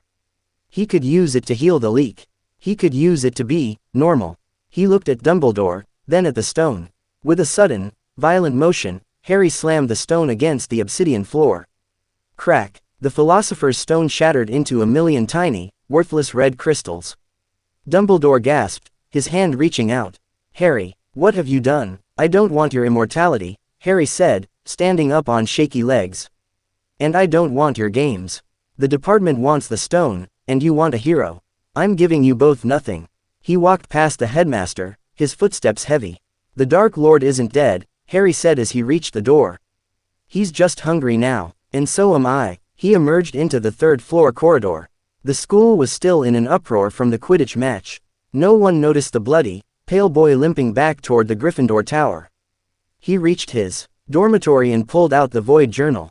"Entry 5, he wrote, his hand trembling. "The stone is destroyed. Quirrell is dead. The Dark Lord has retreated to a non-corporeal state. Dumbledore's trust in me is fractured. The leak in my soul remains, but it is stable for now. I have proven I am not a pawn." He paused, looking at the black wand on his bedside table. "The second year begins soon. The chamber is still open. The snake is still waiting. And the department will be furious." "Good," Harry whispered. He closed his eyes and finally, for the first time since he was a baby, he didn't dream of the veil. He dreamed of the fire. End of Chapter 5. Chapter 6. The Archive of Bone. The summer at the Department of Mysteries wasn't a vacation, it was a debriefing that felt like a dissection. Harry spent 2 months in a sensory deprivation tank in the Chamber of Space, his mind suspended in a vacuum to purge the contaminants of Hogwarts, the laughter, the smell of pumpkin juice, tea. He soft edges of a life lived in the light. When he emerged, Croaker was waiting. The silver mask was gone, revealing a face like a crumpled map, etched with the scars of chronological displacement. "You destroyed the stone," Croaker said. "It wasn't a question, it was a death sentence." "I removed the variable," Harry replied, his voice echoing in the metallic sterile air of the Level 9 hub. "Dumbledore was using it as a tether. Voldemort was using it as a lure. By shattering it, I forced both of them back to the drawing board. The department wants control, Saul. I gave you a vacuum. Control that." Croaker stared at him for a long time. Then, he did something rare. He chuckled. A dry, rattling sound. "The board was ready to have you processed. To turn you into a brain in a jar. But the resonance in your blood has changed. The stone's destruction released a burst of alchemical radiation. You didn't just break it, you inhaled the debris." Harry looked at his hands. They were steady. The black veins had turned a deep, bruised indigo, tracing patterns like lightning strikes up to his neck. "I feel faster, like the world is moving through honey." "That's the chronos sync," Croaker explained. "You're operating a half-second ahead of everyone else. It's a gift from the department's mistake. Use it, because the second year won't be a game of hide-and-seek. The Malfoys are moving. They have an artifact, a diary, a piece of the past that wants a future." Harry returned to Hogwarts not as a student, but as an apex predator returning to a familiar hunting ground. The air at King's Cross was thick with the scent of a trap. He felt it the moment he stepped onto the platform. A small, frantic energy was vibrating near the barrier. A house elf, dressed in a filthy pillowcase, was ring at him with eyes the size of tennis balls. Harry Potter must not go back to Hogwarts. The creature squeaked, tugging at its bat-like ears. "Danger is coming, plotting, terrible things." Harry didn't blink, he didn't even slow down. He grabbed the elf by its scrawny throat and pulled it into the shadow of a pillar. "Who sent you, Malfoy? Dobby only wants to save the great Harry Potter." The elf gasped. "The chamber, it is opening again." The monster will walk. I've already met the monster, Harry whispered, his eyes glowing with a predatory silver. If you ever touch my luggage again, I'll feed your soul to the veil. Do you understand? The elf vanished with a loud crack of terror. The train ride was different this time. Ron and Hermione were more cautious around him. They saw the indigo veins. They saw the way he sat perfectly still for hours, staring at the wall as if he could see the atoms vibrating. Harry, you look different, Hermione said, her voice small. More than last year. You look like you're made of glass. I'm just focused, Hermione, Harry lied. The arrival at Hogwarts was heralded by a scream from the sky. A flying blue car slammed into the Whomping Willow, Ron's brothers making a grand, idiotic entrance. Harry watched the tree smash the vehicle to pieces with a clinical detachment. Inefficient, he thought. The term began with a new face at the high table, Gilderoy Lockhart. A man who smelled of lilac and narcissism. To the other students, he was a hero. To Harry, he was a CLASS-3 cognitive parasite, a man who lived on the stolen memories of better wizards. I'll have him sorted by the weekend, Harry muttered to himself. But the real threat wasn't the fraud in the golden robes. It was the writing on the wall. On Halloween, the same night the troll had fallen a year prior. The first victim was found. Mrs. Norris, the caretaker's cat, hung from a torch bracket, stiff as a board. And on the wall, written in shimmering, crimson blood, the Chamber of Secrets has been opened. Enemies of the heir, beware. The school descended into a frenzy of fear. Dumbledore looked grayer, his eyes constantly darting toward Harry during dinner. The savior was now the suspect. Harry, however, was already in the archive of bone. Deep beneath the library, in a sub-basement even the ghosts avoided, Harry stood before a wall of skulls. These were the remains of the school's failed experiments, the students who hadn't survived the early, brutal years of Hogwarts' founding. He pulled his U-wand. Resonance recall. The room went cold. The skulls began to chatter, their hollow eyes glowing with a faint blue light. Harry wasn't looking for a killer, he was looking for a signature. Tell me about the diary, Harry commanded. The skulls hissed in unison. The memory that walks, the ink that bleeds, the boy who was a king before he was a monster. Tom, where is he? In the girl, the one with the fire hair. The one who seeks the light but finds only the ink. Harry froze. Ginny Weasley, Ron's sister. He exited the sub-basement and blurred through the corridors. He found her in the Gryffindor common room, huddled in a corner, her hand stained with a black ink that wouldn't wash off. Ginny, Harry said. The girl jumped, hiding a small, black book behind her back. Harry, I was just. Give it to me, Harry said, his voice a low-frequency command that bypassed her conscious mind. Ginny's hand trembled. She reached out, handing him the diary. The moment Harry's skin touched the leather, his scar didn't just burn, it sang. It was a harmony of two identical notes. This wasn't just a cursed object. It was a Horcrux, a fragment of a soul, anchored to the physical plane. Hello, Harry Potter, a voice whispered in his mind. It was young, arrogant, and filled with a terrifying potential. I've been waiting for a mind like yours. So much dark, so much mystery. You're a file I haven't closed yet, riddle, Harry thought back. His mental walls rising like iron plates. I am more than a file. I am the architect of this castle's true purpose. Join me, let us show them what the enemies of the heir truly are. Harry closed the diary. He didn't destroy it, not yet. He needed the data. The weeks followed in a blur of petrifications. Colin Creevey, Justin Finch Fletchley, even Hermione was found in the library, her hand frozen in the act of holding a mirror. Ron was a wreck. They're going to close the school, Harry. And Hermione, she's a stone. She's not a stone, Ron, Harry said, his eyes cold as the winter sky. She's a witness, and I'm the judge. Harry waited until the school was asleep. He took the diary and went back to the second-floor bathroom. Open, he hissed. The sink pulled back. Harry descended into the Chamber of Secrets for the final time. The basilisk was waiting. It didn't attack. It sensed the diary in Harry's hand. It sensed its true master. And then, the shadow stepped out from the statue of Slytherin. Tom Riddle, 16 years old, glowing with a malevolent, semi-transparent light. You brought it back, Riddle said, smiling. I knew you would. You're not like the others, Harry. You have the scent of the void on you. The Unspeakables, they did a wonderful job with you. They didn't build me for you, Tom, Harry said, drawing the U-wand. They built you to understand the mysteries, Riddle countered. Walking closer. And what is a greater mystery than death? I have conquered it. I have split my soul into 7 pieces. I am the first immortal. You're not immortal, Harry said. You're just fragmented. You're a broken mirror trying to convince yourself you're still a whole person. Riddle's smile vanished. Kill him, he commanded the basilisk. The great serpent lunged. Harry didn't use the scrambler this time. He didn't use fire. He used the Chronos Sync. To the basilisk, Harry disappeared. To Harry, the snake was moving in slow motion. He stepped to the side. The massive fangs missing him by an inch. He ran up the length of the serpent's body, his boots echoing on the scales like drumbeats. He reached the head. He didn't use his wand. He used High's bare hand, the one with the indigo veins. Total entropy, Harry roared. He slammed his palm into the basilisk's eye. The void energy erupted. It wasn't just a spell, it was a localized collapse of reality. The basilisk's head didn't just break, it began to dissolve into gray ash. The creature thrashed, its massive body shattering the stone pillars, but the rot was spreading. Riddle screamed as the snake died. No, my servant, your servant is a relic, Harry said, jumping down as the basilisk's carcass hit the floor with a sound like a mountain falling. Harry walked toward Riddle, who was clutching the diary, his form flickering. You think you've won, Riddle hissed. I am the memory, I am eternal. You're a recording, Harry said.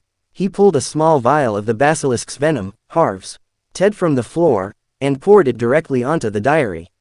The book screamed. A fountain of black ink erupted, splashing across the floor. Riddle's form began to tear apart, his chest opening like a wound.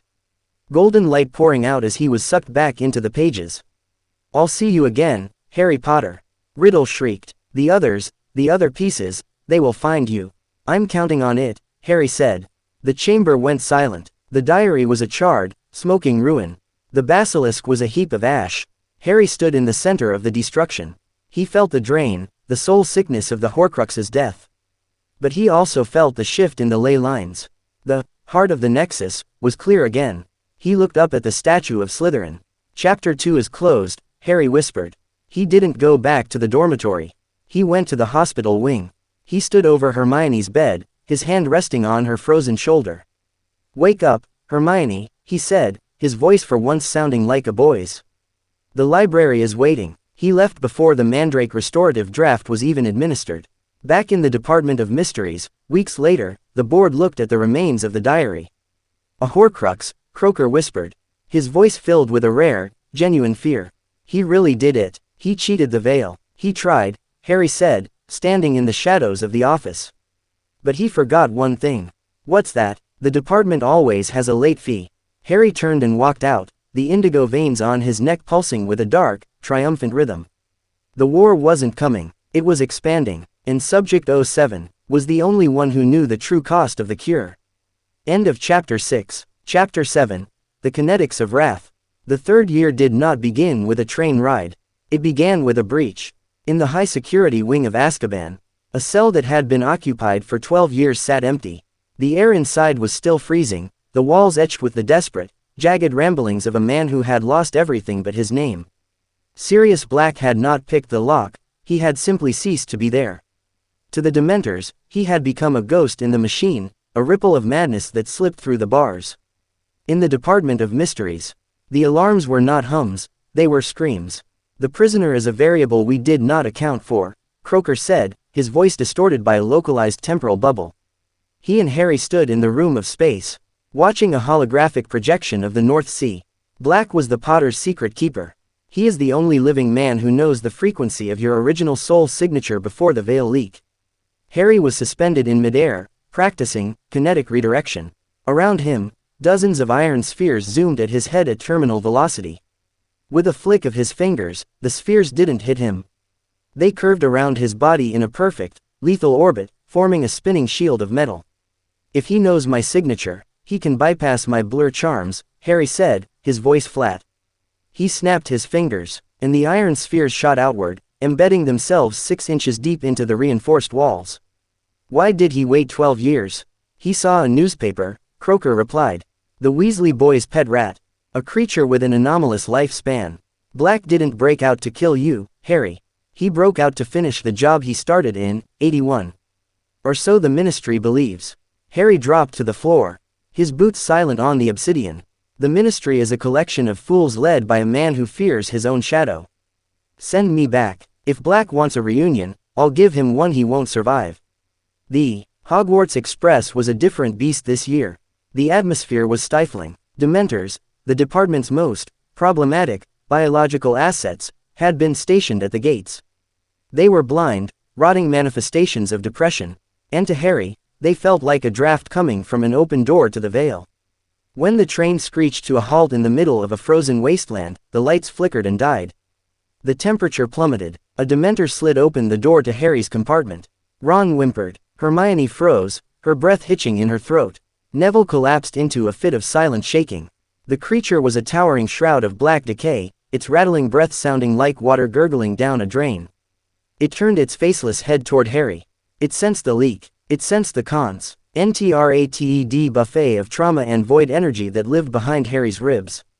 The Dementor didn't just feed, it lunged. It wanted the feast of Subject 07.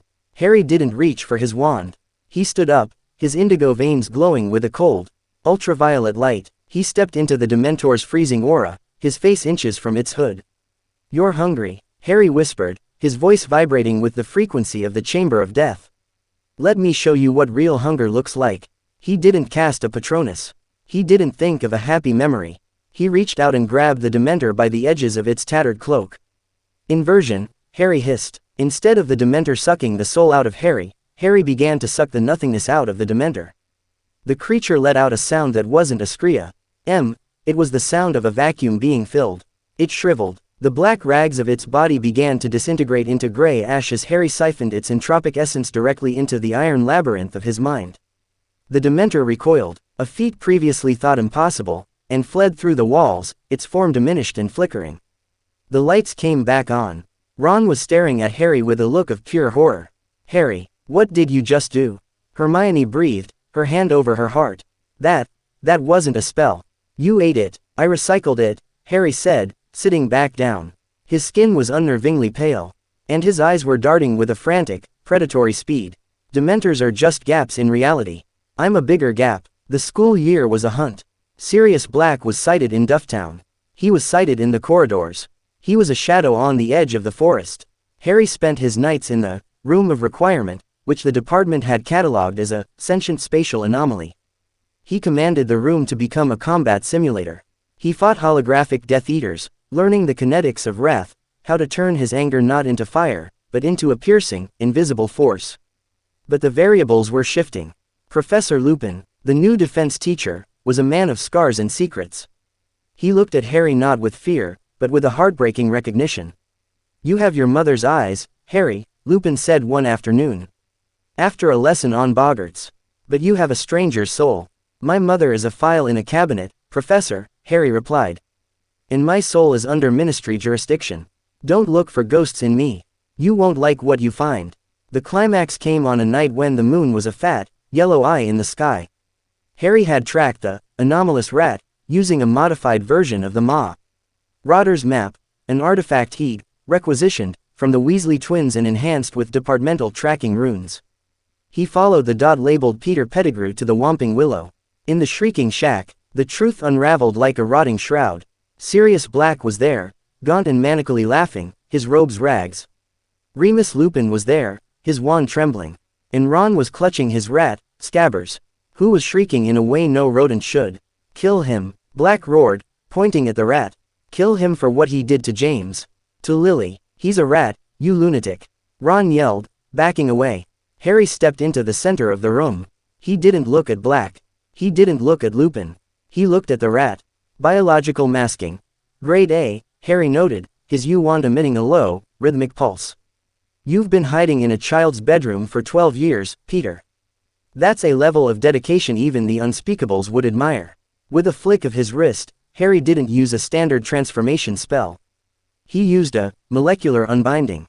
Quote, the rat didn't just turn into a man, it was forcibly expanded, its bones cracking and stretching in a sickening symphony of wet pops.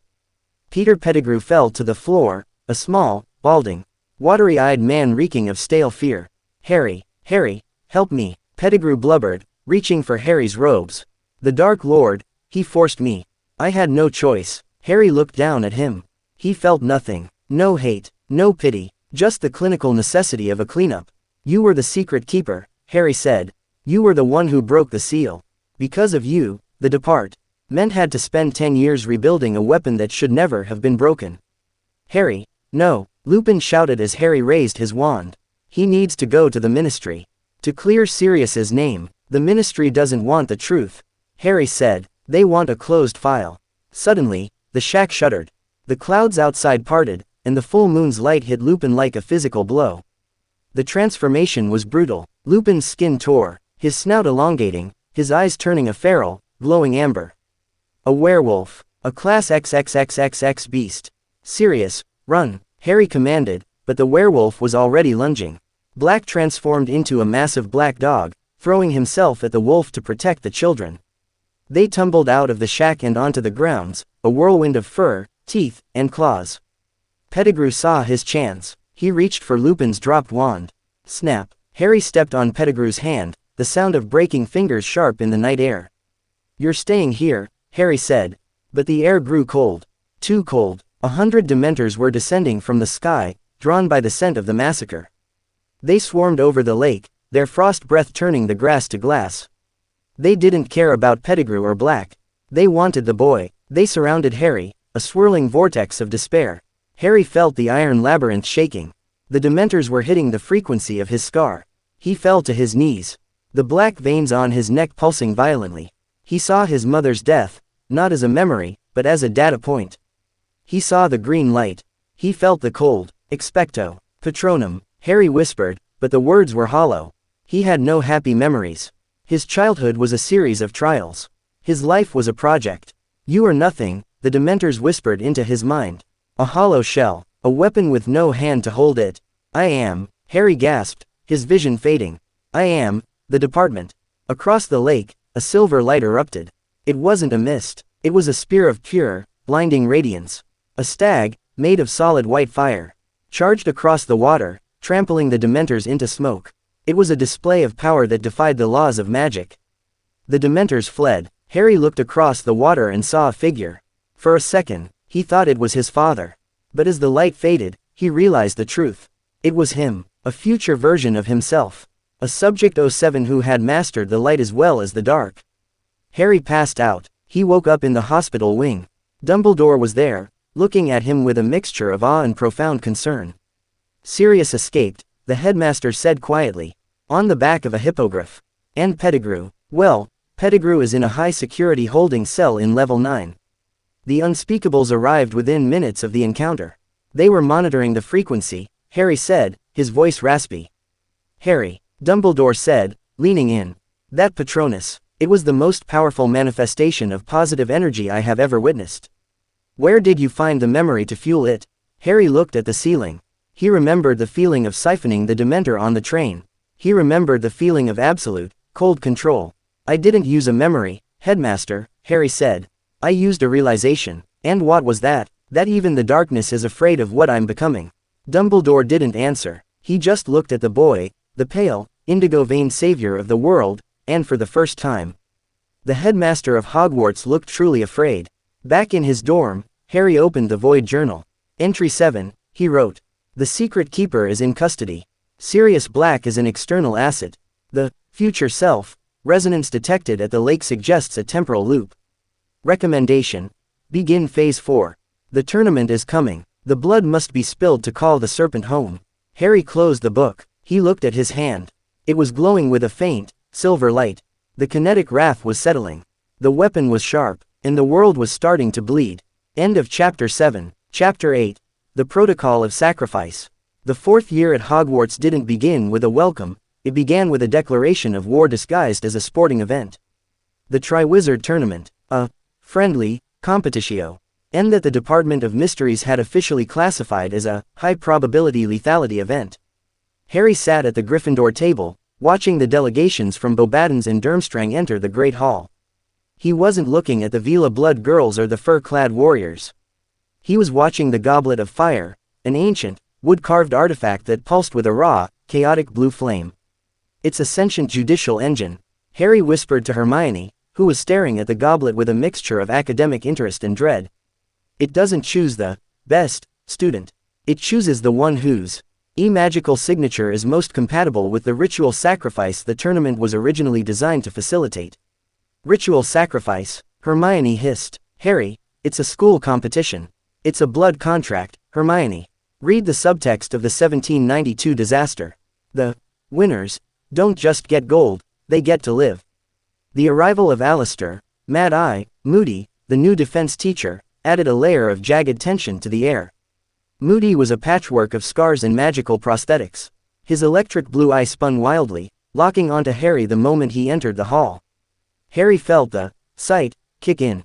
Moody's aura was a mess of battle-hardened trauma, but beneath it, there was a seam, a subtle, polyjuice-induced flicker. An imposter, Harry noted. Level 7 infiltration. Target. Me. When the night of the selection arrived, the goblet spat out the names: Victor Crumb, Fleur Delacour, Cedric Diggory. The hall erupted in cheers. The tension broke. Then, the flame turned blood red. A fourth piece of parchment fluttered into Dumbledore's trembling hand. The headmaster looked at it, and for a moment, the greatest wizard in the world looked like a man who had seen his own execution. Harry Potter, he whispered. The silence that followed was heavy, suffocating. Harry didn't look surprised. He didn't look angry. He stood up, the indigo veins on his neck pulsing with a slow, rhythmic light. He walked toward the back room, his footsteps the only sound in the vacuum of the hall. Inside the trophy room, the other champions stared. What is these? Fleur demanded. He is but a little boy. I'm the variable you didn't account for, Harry said, his voice a cold rasp. The months that followed were a study in isolation. The school turned on him. Potter stinks. Badges glowed in the dark corridors. Ron stopped speaking to him, his jealousy finally overriding his common sense. Harry didn't care. He was busy in the Forbidden Forest, practicing the protocol of sacrifice. He wasn't training to win. He was training to survive the trap he knew was at the end of the maze. He met with Sirius Black in the fires of the common room, his godfather's face a flickering image in the embers. They're using the tournament to get to you, Harry, Sirius warned. The department knows. Croaker is screaming for you to withdraw, but the contract is binding. If you don't compete, your magic will be stripped from your bones. Let them try to take it, Harry said, holding his wand over the flames. I've spent 10 years learning how to hold on to things that want to leave. The first task. Dragons. While the other champions used complex charms and distractions, Harry stood in the center of the arena, facing a Hungarian horntail. He didn't use a broom. He didn't use a cloak. He used acoustic dominance. He let out a low, guttural roar in Parseltongue, a frequency that resonated with the dragon's primitive hindbrain. The beast, a creature of fire and fury, suddenly went still. It lowered its head, its golden eyes dilating in submissive terror. Harry walked up to the dragon, took the golden egg, and walked out. He hadn't cast a single spell. The crowd didn't cheer, they recoiled. It wasn't a victory, it was an omen. The second task. The Black Lake. Harry didn't use gillyweed. He used molecular oxygen extraction. He walked into the water and stayed beneath the surface for 2 hours, his skin turning a deep bruised blue as he siphoned oxygen directly from the water molecules into his blood. He rescued Ron and Hermione, but he also rescued Fleur's sister, not out of moral fiber, but because he wanted to test the weight of a life in his hands. He felt nothing but the cold. The third task. The maze. The hedges were 20 feet high, a living, shifting labyrinth of dark magic. Rai moved through it with the Chronos Sync, seeing the traps before they sprang. He saved Cedric Diggory from a giant spider, not out of kindness, but because he needed a witness. We take it together, Cedric gasped, his hand reaching for the Triwizard Cup in the center of the clearing. No, Harry said, you take it, I'll hold the light. They both grabbed the handle. The cup wasn't a trophy. It was a portkey. The world blurred into a nauseating whirl of color and sound. They landed in a graveyard, the air thick with the smell of damp earth and ancient rot. Where are we? Cedric asked, drawing his wand. The end of the script. Harry replied. A figure emerged from the shadows, carrying a bundle of rags that looked like a shriveled, deformed child. Peter Pettigrew. Kill the spare, a high, cold voice commanded. No, Harry roared, but it was too late. Avada Kedavra. The green light lit up the graveyard. Cedric hit the ground, his eyes wide and vacant. Harry was slammed against a headstone, the grave of Tom Riddle Sr. Magic ropes, thick and black as oil, bound him tight. The blood of the enemy, forcibly taken, Pettigrew whimpered, plunging a silver dagger into Harry's arm. Harry didn't scream. He watched the blood drip into a massive stone cauldron. He felt the leak in his soul widen, the veil energy screaming in his ears. The cauldron erupted in white steam. Out of the mist stepped a figure. Tall and skeletally thin. His skin was pale as a shroud, his eyes red slits, his nose a flat, serpentine slit. Lord Voldemort had returned. The Dark Lord walked toward Harry, his long fingers stroking the boy's face. The boy who lived, or should I say, Subject 07, the Unspeakables have spent so much time perfecting you, Harry. It seems a shame to break you now. You can't break what's already shattered. Tom, Harry hissed. Voldemort laughed, a sound like dry leaves skittering on a tomb. He summoned his Death Eaters, the shadows of the graveyard filling with masked figures. He gave a speech about power and betrayal. Then, he untied Harry. Pick up your wand, Potter. Let us see what the Department of Mysteries has taught you. Let us see if you can duel a god. Harry picked up the wand. The indigo veins on his neck were now glowing so brightly they illuminated the headstones. I'm not a duelist, Harry said. I'm an executioner. The spells flew. It wasn't a match, it was a collision of worlds. Voldemort cast with a fluid, terrifying grace. Harry cast with a jagged, kinetic violence. Crucio. Harry sidestepped the red light, his body moving a half-second before the spell was even cast. Avada Kedavra. Harry didn't block it, he used kinetic redirection to warp the air, the killing curse curving around him and shattering a tombstone behind his head. Is that all? Harry mocked. Voldemort's face twisted in rage. He unleashed a torrent of fiendfire, a living serpent of flame. Harry didn't use water. He used the void pulse. He reached into the leak in his soul and pulled out a handful of the cold from the veil. He threw it at the fire. The flames didn't go out, they turned black and froze into solid pillars of soot. The Death Eaters backed away in terror.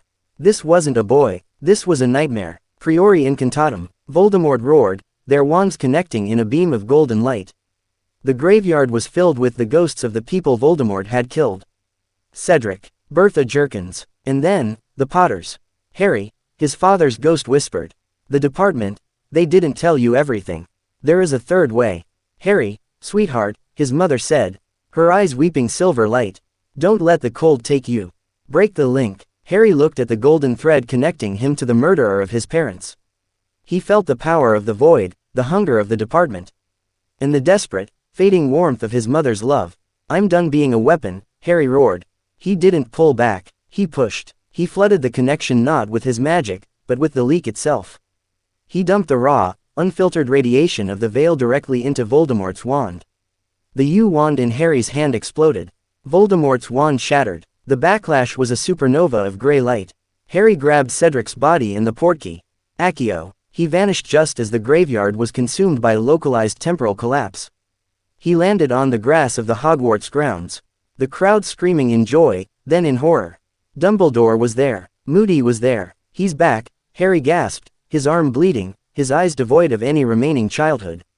Voldemort is back, and he's not the only thing that escaped the grave. Harry looked at his hand. The wand was gone, but the skin of his palm was now permanently etched with a silver seal, the mark of the veil. He had survived the protocol of sacrifice. But as he looked at Dumbledore's pale face, Harry knew the real war had just begun. The Unspeakables had their weapon. The Dark Lord had his body. And Harry Potter had his soul. And it was screaming for vengeance. End of Chapter 8. Chapter 9. The Architecture of Silence. The aftermath of the graveyard was not a scream, it was a vacuum. The Ministry of Magic scrambled to bury the truth under a mountain of propaganda. Harry Potter sat in a windowless room in the heart of Level 9. The air was pressurized, the walls lined with lead and dragon bone to contain the leak that was now hemorrhaging from his skin. The resonance is terminal, Harry, Croaker said, his voice coming through a silver speaker. He was watching through a reinforced glass pane. By dumping the veil energy into Riddle, you didn't just break the link. You tore the gasket. If we don't stabilize your core, you'll become a localized singularity. You'll swallow this building whole. Harry sat on a cold stone plinth, his shirt discarded. The indigo veins had turned into black fissures, glowing with a rhythmic, ultraviolet light. Then let it happen. Let the ministry collapse into the basement. It would be the first honest thing to happen in this city in a century. Anger is a thermal waste, Croker replied. We're moving you to a new containment unit. He Order of the Phoenix thinks they're guarding you at a safe house in London. Let them think that. We need you focused for the trial. The safe house was number 12, Grimald Place, a rotting, Spatefu. L mansion that smelled of dead memories and wet wool. To the Order, Harry was a traumatized boy who needed soup and protection. To Harry, the house was a Class B sentient malediction. He walked through the halls. His sight, revealing the layers of dark magic woven into the wallpaper. He saw the house elf, creature, muttering to the shadows, and the portrait of Walburga Black screaming about blood traitors. Harry, you shouldn't be out of bed, Molly Weasley said, her voice trembling with a forced motherly warmth. You need rest, Dumbledore says. Dumbledore says whatever keeps the pieces on his board moving, Mrs. Weasley, Harry said, not stopping. He was looking at a cabinet in the drawing room. He felt it, the same frequency as the diary. A Horcrux. He ripped the cabinet open and pulled out a heavy gold locket. It was cold. It pulsed with a heartbeat that was out of sync with his own. What is that? Sirius asked, stepping into the room, his eyes shadowed with the weight of his own imprisonment in his childhood home. It's an anchor, Harry said. Riddle didn't just have a diary. He's littered the world with his trash. He didn't destroy it, not yet. He needed it to track the others. He tucked the locket into his satchel, the one lined with the void charms, and walked upstairs to the room he shared with Ron. Ron wouldn't look him in the eye. The boy who had been his friend Al saw him as a stranger wearing Harry Potter's skin. The papers, they're saying you're crazy, Harry. They're saying Cedric's death was a tragic accident, and you're just seeking attention. The truth is a luxury for those who don't have to fight for it, Ron, Harry said. The trial at the ministry was a farce. Cornelius Fudge, the Minister of Magic, sat in the center of the Wizengamot like a puffed-up toad. Desperate to maintain the status quo. The boy claims the Dark Lord has returned. Fudge bellowed. With no proof, no witnesses, Harry stood in the center of the stone chamber, the saw-me place where they had once tried the Death Eaters. He didn't look like a defendant. He looked like an inquisitor. You want proof, Cornelius? Harry asked. He didn't wait for an answer. He dropped blur charm, he'd been using to hide his condition. The room went silent. The temperature dropped 20 degrees. The black fissures on Harry's chest and arms began to bleed a mist of pure shadow. The torches in the room didn't flicker. They turned a freezing, ghostly blue. I am the proof, Harry said, his voice echoing with the dual tonality of the veil. I am what happens when you let a monster play with the fabric of reality. You can call me a liar, or you can start arming the gates. Either way, the silence is over. He walked out of the courtroom before they could even reach a verdict. Dumbledore followed him, his face a mask of profound sorrow. You're forcing their hand, Harry, Dumbledore said. Fear makes people do terrible things. Lies make them do worse, Harry replied. 5th year at Hogwarts was a siege. The ministry sent a High Inquisitor, Dolores Umbridge, a woman in pink who smelled of dried flowers and sadism. She took over the defense position, refusing to let the students use magic. We are here to learn in a secure, risk-free environment, she chirped, her voice like glass on a chalkboard. Harry sat in the back of her class, his hands under the desk, carving runes into the wood with his fingernails. Mr. Potter, Umbridge said, her eyes narrowing. You seem to be restless. Perhaps a detention is in order. To help you understand the importance of ministry-approved silence.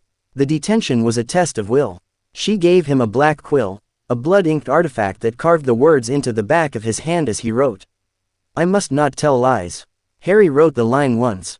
He felt the sting as the skin on his hand split. He looked at the red blood, then at the black ink. He didn't flinch. He didn't make a sound.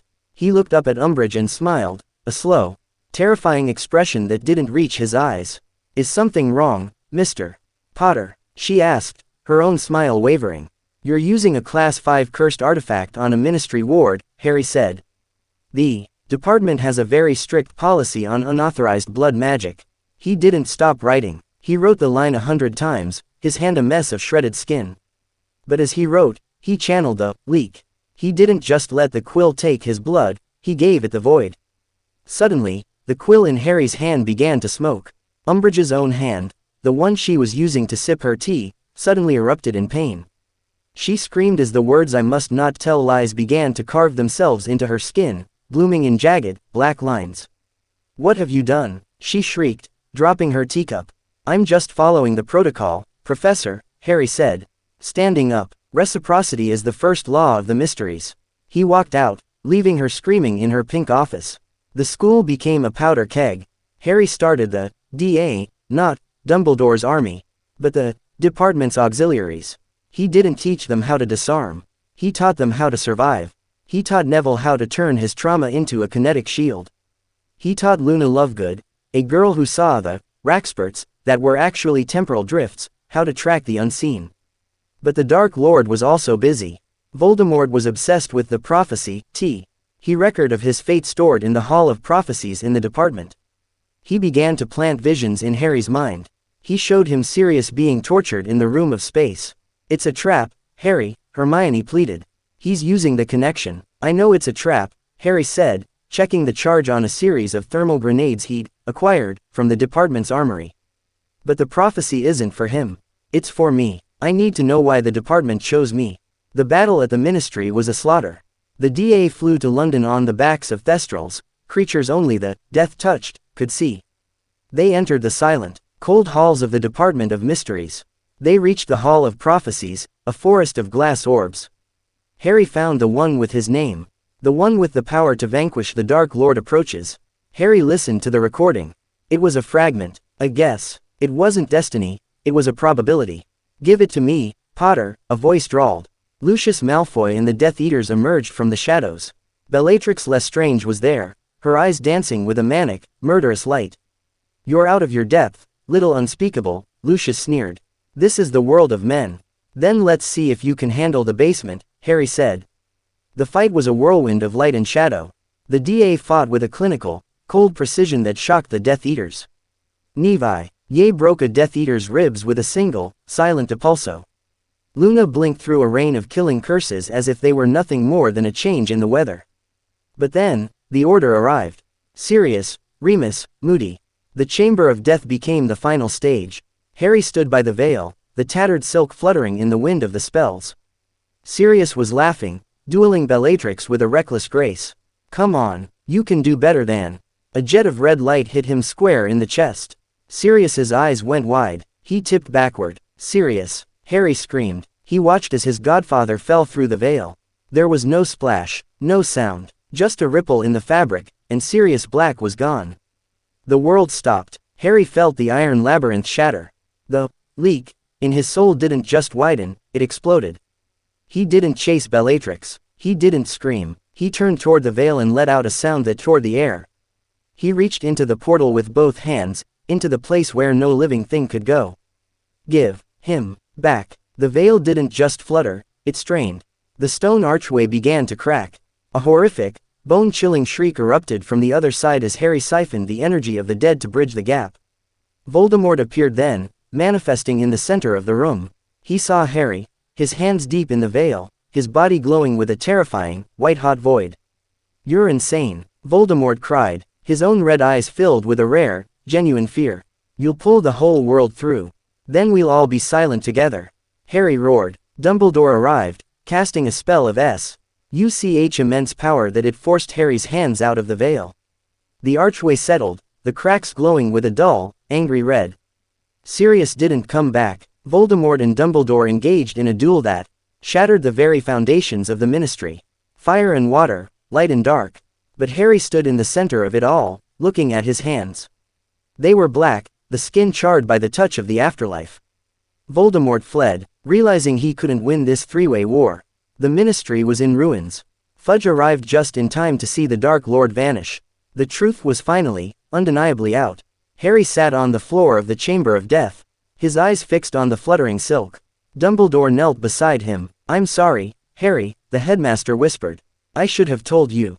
The prophecy, the price." Harry didn't look at him. He looked at the veil. "The department told me the universe was a series of mysteries to be solved," Harry said, his voice a flat, dead thing. But they forgot to tell me that some mysteries just take. They take until there's nothing left. He stood up. He didn't look like a boy. He looked like a statue of a god that had been forgotten in the rain. I'm done with the department, Harry said. And I'm done with the order. Where will you go? Harry looked at the black wand, the new one he'd carved from the remains of the yew and the silver from his own veins. I'm going to finish the work, Harry said. I'm going to kill every piece of his soul. And then, I'm going to find the man who built the veil. I have some questions about the refund policy. He walked out of the chamber, the silence following him like a shroud. The 5th year was over. The savior was gone. The unspeakable had become something else. Something the world wasn't ready to name. End of Chapter 9. Chapter 10. The Alchemy of Despair. The 6th year did not feel like a return to school, it felt like the occupancy of a fortress. Hogwarts was now swarming with Aurors, their red cloaks a stark contrast to the gray, leeching fog that had settled over the grounds. But Harry Potter didn't see the Aurors. He saw the gaps in their formations, the sloppiness of their magical signatures, and the sheer, pathetic fragility of their protection. Harry moved through the corridors like a tectonic shift, slow, inevitable, and carrying enough potential energy to level the castle. The black fists, years on his skin had stabilized into intricate, obsidian-like scales that traced his jawline and knuckles. He no longer wore the Gryffindor tie. He wore the high-collared black robes of a master unspeakable, a rank he had reached not through years of service, but through the sheer volume of his siphoned power. He's not eating again, Hermione whispered to Ron in the Great Hall. They sat 3 seats away from Harry, a distance that had become a self-imposed quarantine for most of the students. He's not breathing much either, Ron muttered, stabbing a potato. Have you watched his chest? It moves maybe once every 10 minutes. He's turning into a statue, Hermione. A scary, dark magic statue. Harry ignored them. He was staring at the high table, specifically at Albus Dumbledore. The headmaster's right hand was blackened and shriveled, a dead limb clinging to a living man. The gaunt ring, Harry thought. Another anchor. Another failure. Dumbledore had tried to destroy a Horcrux on his own, and the curse had nearly claimed him. It was a sign of desperation. The greater good was starting to look like a slow death. The new potions master, Horace Slughorn, was a man of appetites and memories. Harry sat in his class, not brewing potions, but decomposing them. While the other students struggled with the draft of living death, Harry had already reduced his cauldron to a shimmering pool of pure, liquid ego. Incredible, Slughorn beamed, though his hands shook as he approached Harry's desk. The way you've isolated the essence, it's almost like you're talking to the molecules, Harry. I'm not talking to them, Professor, Harry said, his voice a low vibration that made the glass vials on the shelves rattle. I'm reminding them of what they were before they had the misfortune of being born into this reality. After class, Dumbledore summoned Harry to his office. The room was filled with silver instruments, all of them spinning and puffing smoke, trying to track the movements of a Dark Lord who was no longer playing by the rules. You found the locket at Grimmauld Place, Dumbledore said, his voice weary. And you've tracked the resonance of the others. You're doing the work I should have finished years ago. You were too busy being a symbol, Headmaster, Harry said, standing by the pensieve. Symbols don't kill monsters. Monsters kill monsters. Is that what you've become, Harry? Harry looked into the swirling silver memories of the pensieve. He saw a young Tom Riddle, handsome and hollow. I'm the mirror you didn't want to look into. We need to find the cup and the diadem. And then there's the snake. And the piece inside me. Dumbledore froze. You know, I've known since the department's first diagnostic when I was 7, Harry said, tapping the scar on his forehead. You thought you could shepherd me to a sacrificial end. You thought the power he knows not was love. But love is just a chemical reaction to genetic survival. The real power he knows not is entropy. He wants to live forever. I am the thing that ensures nothing does. They spent the year diving into the past. They saw Riddle's mother, his father, his obsession with the bloodlines of the founders. It was a map of a broken soul. But the castle was being compromised from within. Draco Malfoy was a ghost in the hallways, his face gaunt, his hands trembling. Harry watched him through the sight. He saw the vanishing cabinet in the room of requirement. He saw the bridge being built between Hogwarts and the Borgin and Burke's shop in Knockturn Alley. Harry didn't stop him. Harry, he's up to something. Ron insisted one night in the common room. Malfoy, he's going to let them in. I know, Harry said, not looking up from a scroll of ancient Sumerian soul-binding rituals. Then why aren't you telling Dumbledore? Why aren't you stopping it? Because I need them all in one place, Harry said. The Death Eaters, the Inner Circle. I need to harvest the signatures. If I kill them one by one, the rest scatter. If I kill them together, I can cauterize the wound. Ron backed away, his face pale. You're talking about a massacre. I'm talking about a conclusion, Harry corrected. The night of the invasion arrived under a green-tinted moon. Dumbledore and Harry had just returned from a sea cave, where Harry had nearly drowned in a lake of Inferi to retrieve a fake locket. Dumbledore was weak, the draft of despair having drained his remaining vitality. They landed on the astronomy tower just as the dark mark blossomed in the sky. Hide yourself, Harry, Dumbledore commanded. Leaning against the ramparts. Use the cloak. I don't need the cloak, Harry said. He stepped into the shadows, his blur charm, so potent he became a literal hole in the light. Draco Malfoy burst onto the tower, his wand shaking as he pointed it at the dying headmaster. I have to do it. He'll kill me. He'll kill my mother. Draco, you are not a killer, Dumbledore whispered. Then came the others. Bellatrix, Greyback, the Carrows, and finally, Severus Snape. Snape looked at Dumbledore. He looked at the man who had been his only protector, his only path to redemption. And then he looked at the space where he knew Harry was standing. Severus, please, Dumbledore whispered. Avada Kedavra. The green light was almost beautiful in its purity. Dumbledore was thrown back, his body falling from the tower like a broken bird. The Death Eaters cheered, a cacophony of madness. Snape turned to lead them out, his face a mask of absolute, frozen stone. Harry stepped out of the shadows.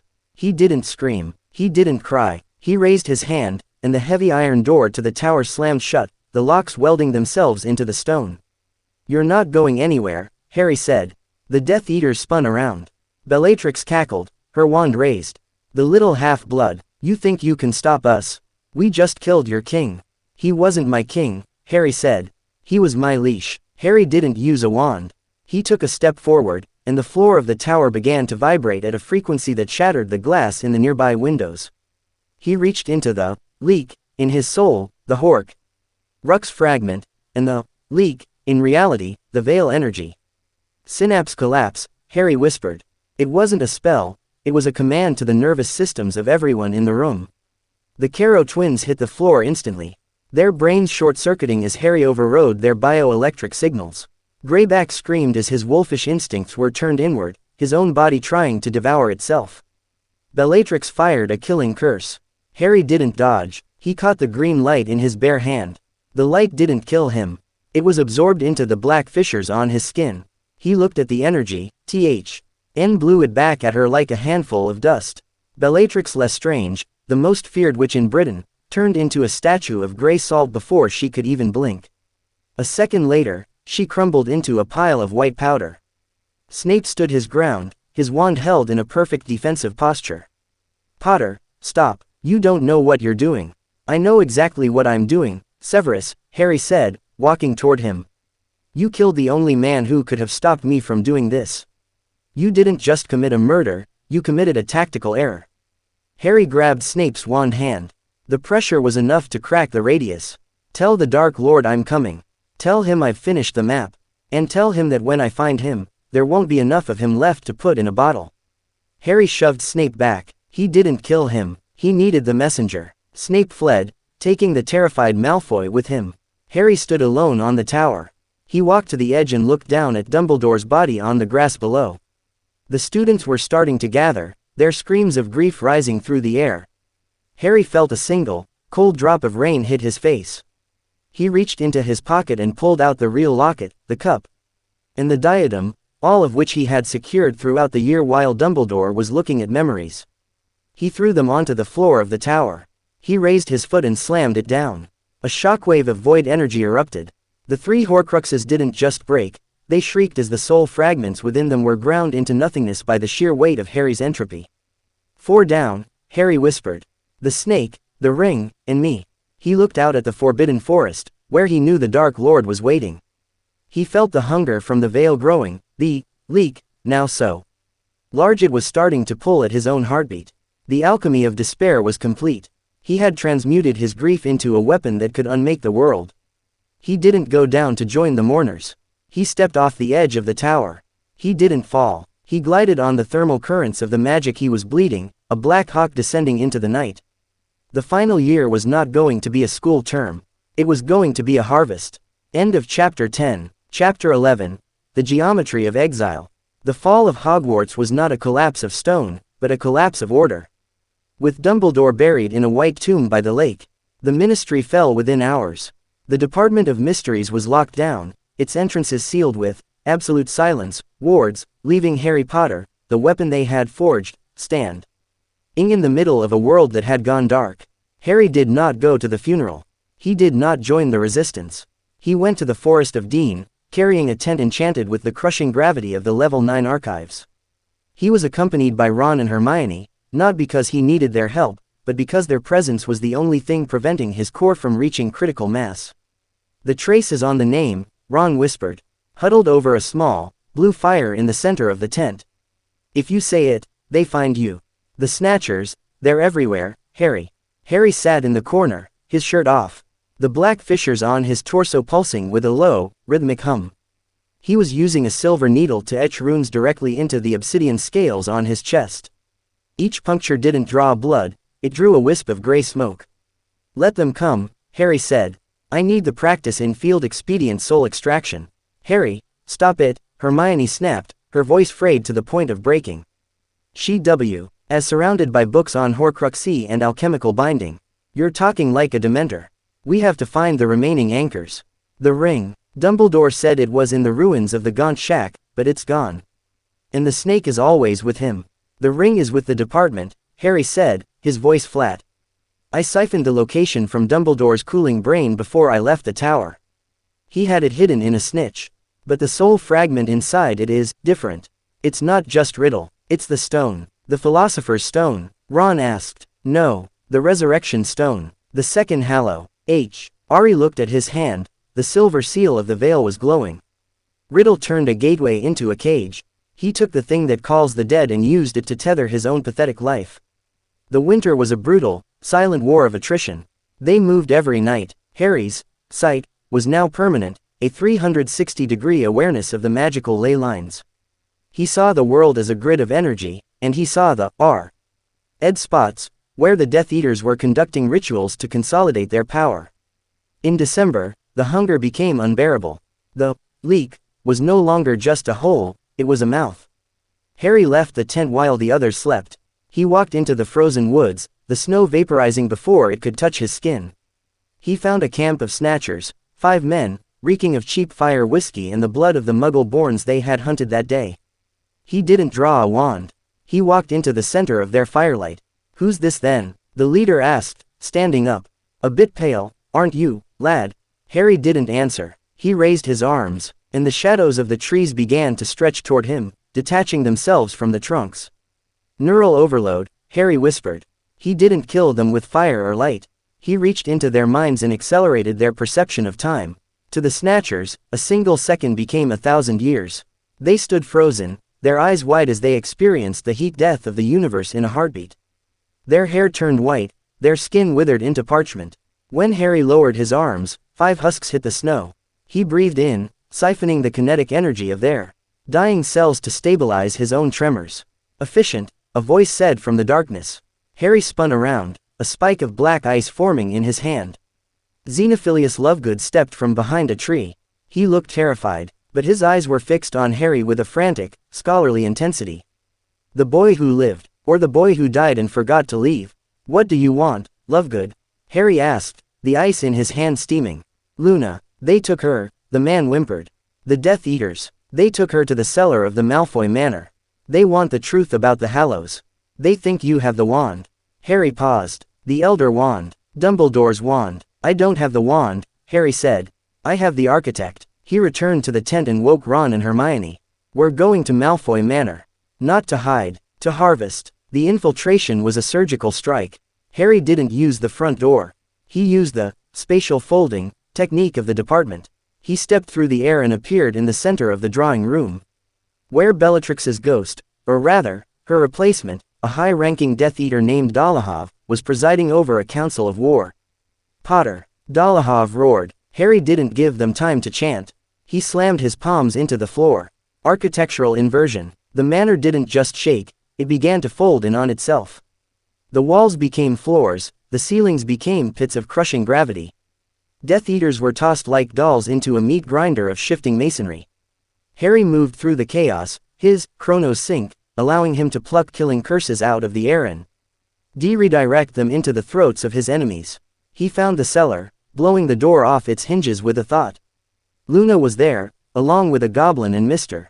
Ollivander. They were huddled in the corner. Harry, Luna said, her voice eerily calm, you have a lot of nargles on you today. They're very dark. Get them out, Harry commanded Ron, who had followed him through the breach. But then, the air curdled. The temperature dropped to the absolute zero of the void. Voldemort was there. He didn't fly. He manifested, his red eyes burning with a fury that made the manor's remaining walls crack. He looked at the ruin of his headquarters, then at the pale boy standing in the center of the wreckage. You are a plague, Harry Potter, Voldemort hissed. A parasite that has grown too large for its host. I'm the cure, Tom. Harry replied, and I've found the ring. Harry pulled the gaunt ring from his pocket. He had retrieved it from the Ministry's evidence locker during a 4-minute window 3 weeks prior. He held it up. The soul fragment is already gone, Harry said. I ate it, but the stone is still here. Harry crushed the gold band. The black stone fell into his hand. The moment the resurrection stone touched the silver seal on Harry's palm, a shockwave of gray light erupted. The ghosts of the manor, the centuries of victims, suddenly became visible. They weren't just mist, they were solid, screaming entities of vengeance. I am the master of death, Voldemort screamed, raising the Elder Wand, which he had stolen from Dumbledore's tomb. You're just a man who's afraid of the dark, Harry said. Voldemort fired the killing curse. The Elder Wand emitted a beam of green light so powerful it vaporized the air. Harry didn't block it, he raised the resurrection stone. The green light hit the stone and was refracted, split into a spectrum of gray and violet. The spirits of the dead rushed into the light, feeding on it, turning the killing curse into a bridge. Harry walked across the bridge. He reached Voldemort and grabbed the barrel of the Elder Wand. The wood screamed. The wand didn't want to kill Harry, it recognized its master's blood, but more than that, it recognized the void. Let go, Tom, Harry whispered. He siphoned the magic directly out of the Elder Wand. The legendary artifact turned to gray ash in Voldemort's hand. The Dark Lord shrieked, a sound of soul-deep agony, and fled into the night, his body flickering as the loss of another Horcrux, the ring's fragment, began to destabilize his physical form. Harry stood in the ruins of the manor. He was glowing with a terrifying, ethereal light. He looked at Ron and Hermione, who were staring at him with a fear that surpassed anything they had felt for Voldemort. The snake is all that's left, Harry said, his voice sounding like 1,000 whispers. And the piece in my head. Harry, your eyes, Hermione sobbed. Harry looked into a shard of a broken mirror. His eyes were gone. Our place were 2 swirling vortexes of silver smoke. The boy was gone. The hero was gone. Subject 07 had reached the final stage of the work. The geometry of exile was complete. He was no longer a part of the world. He was the thing that would end it. Go to Hogwarts, Harry commanded. The snake will be there. The final battle isn't for the school. It's for the gate. He stepped into the air and vanished, leaving only the scent of ozone and the silence of the grave. End of Chapter 11. Chapter 12. The Singularity of Souls. The air over Hogwarts did not smell of spring, it smelled of scorched ozone. And the metallic tang of 1,000 drawing blades.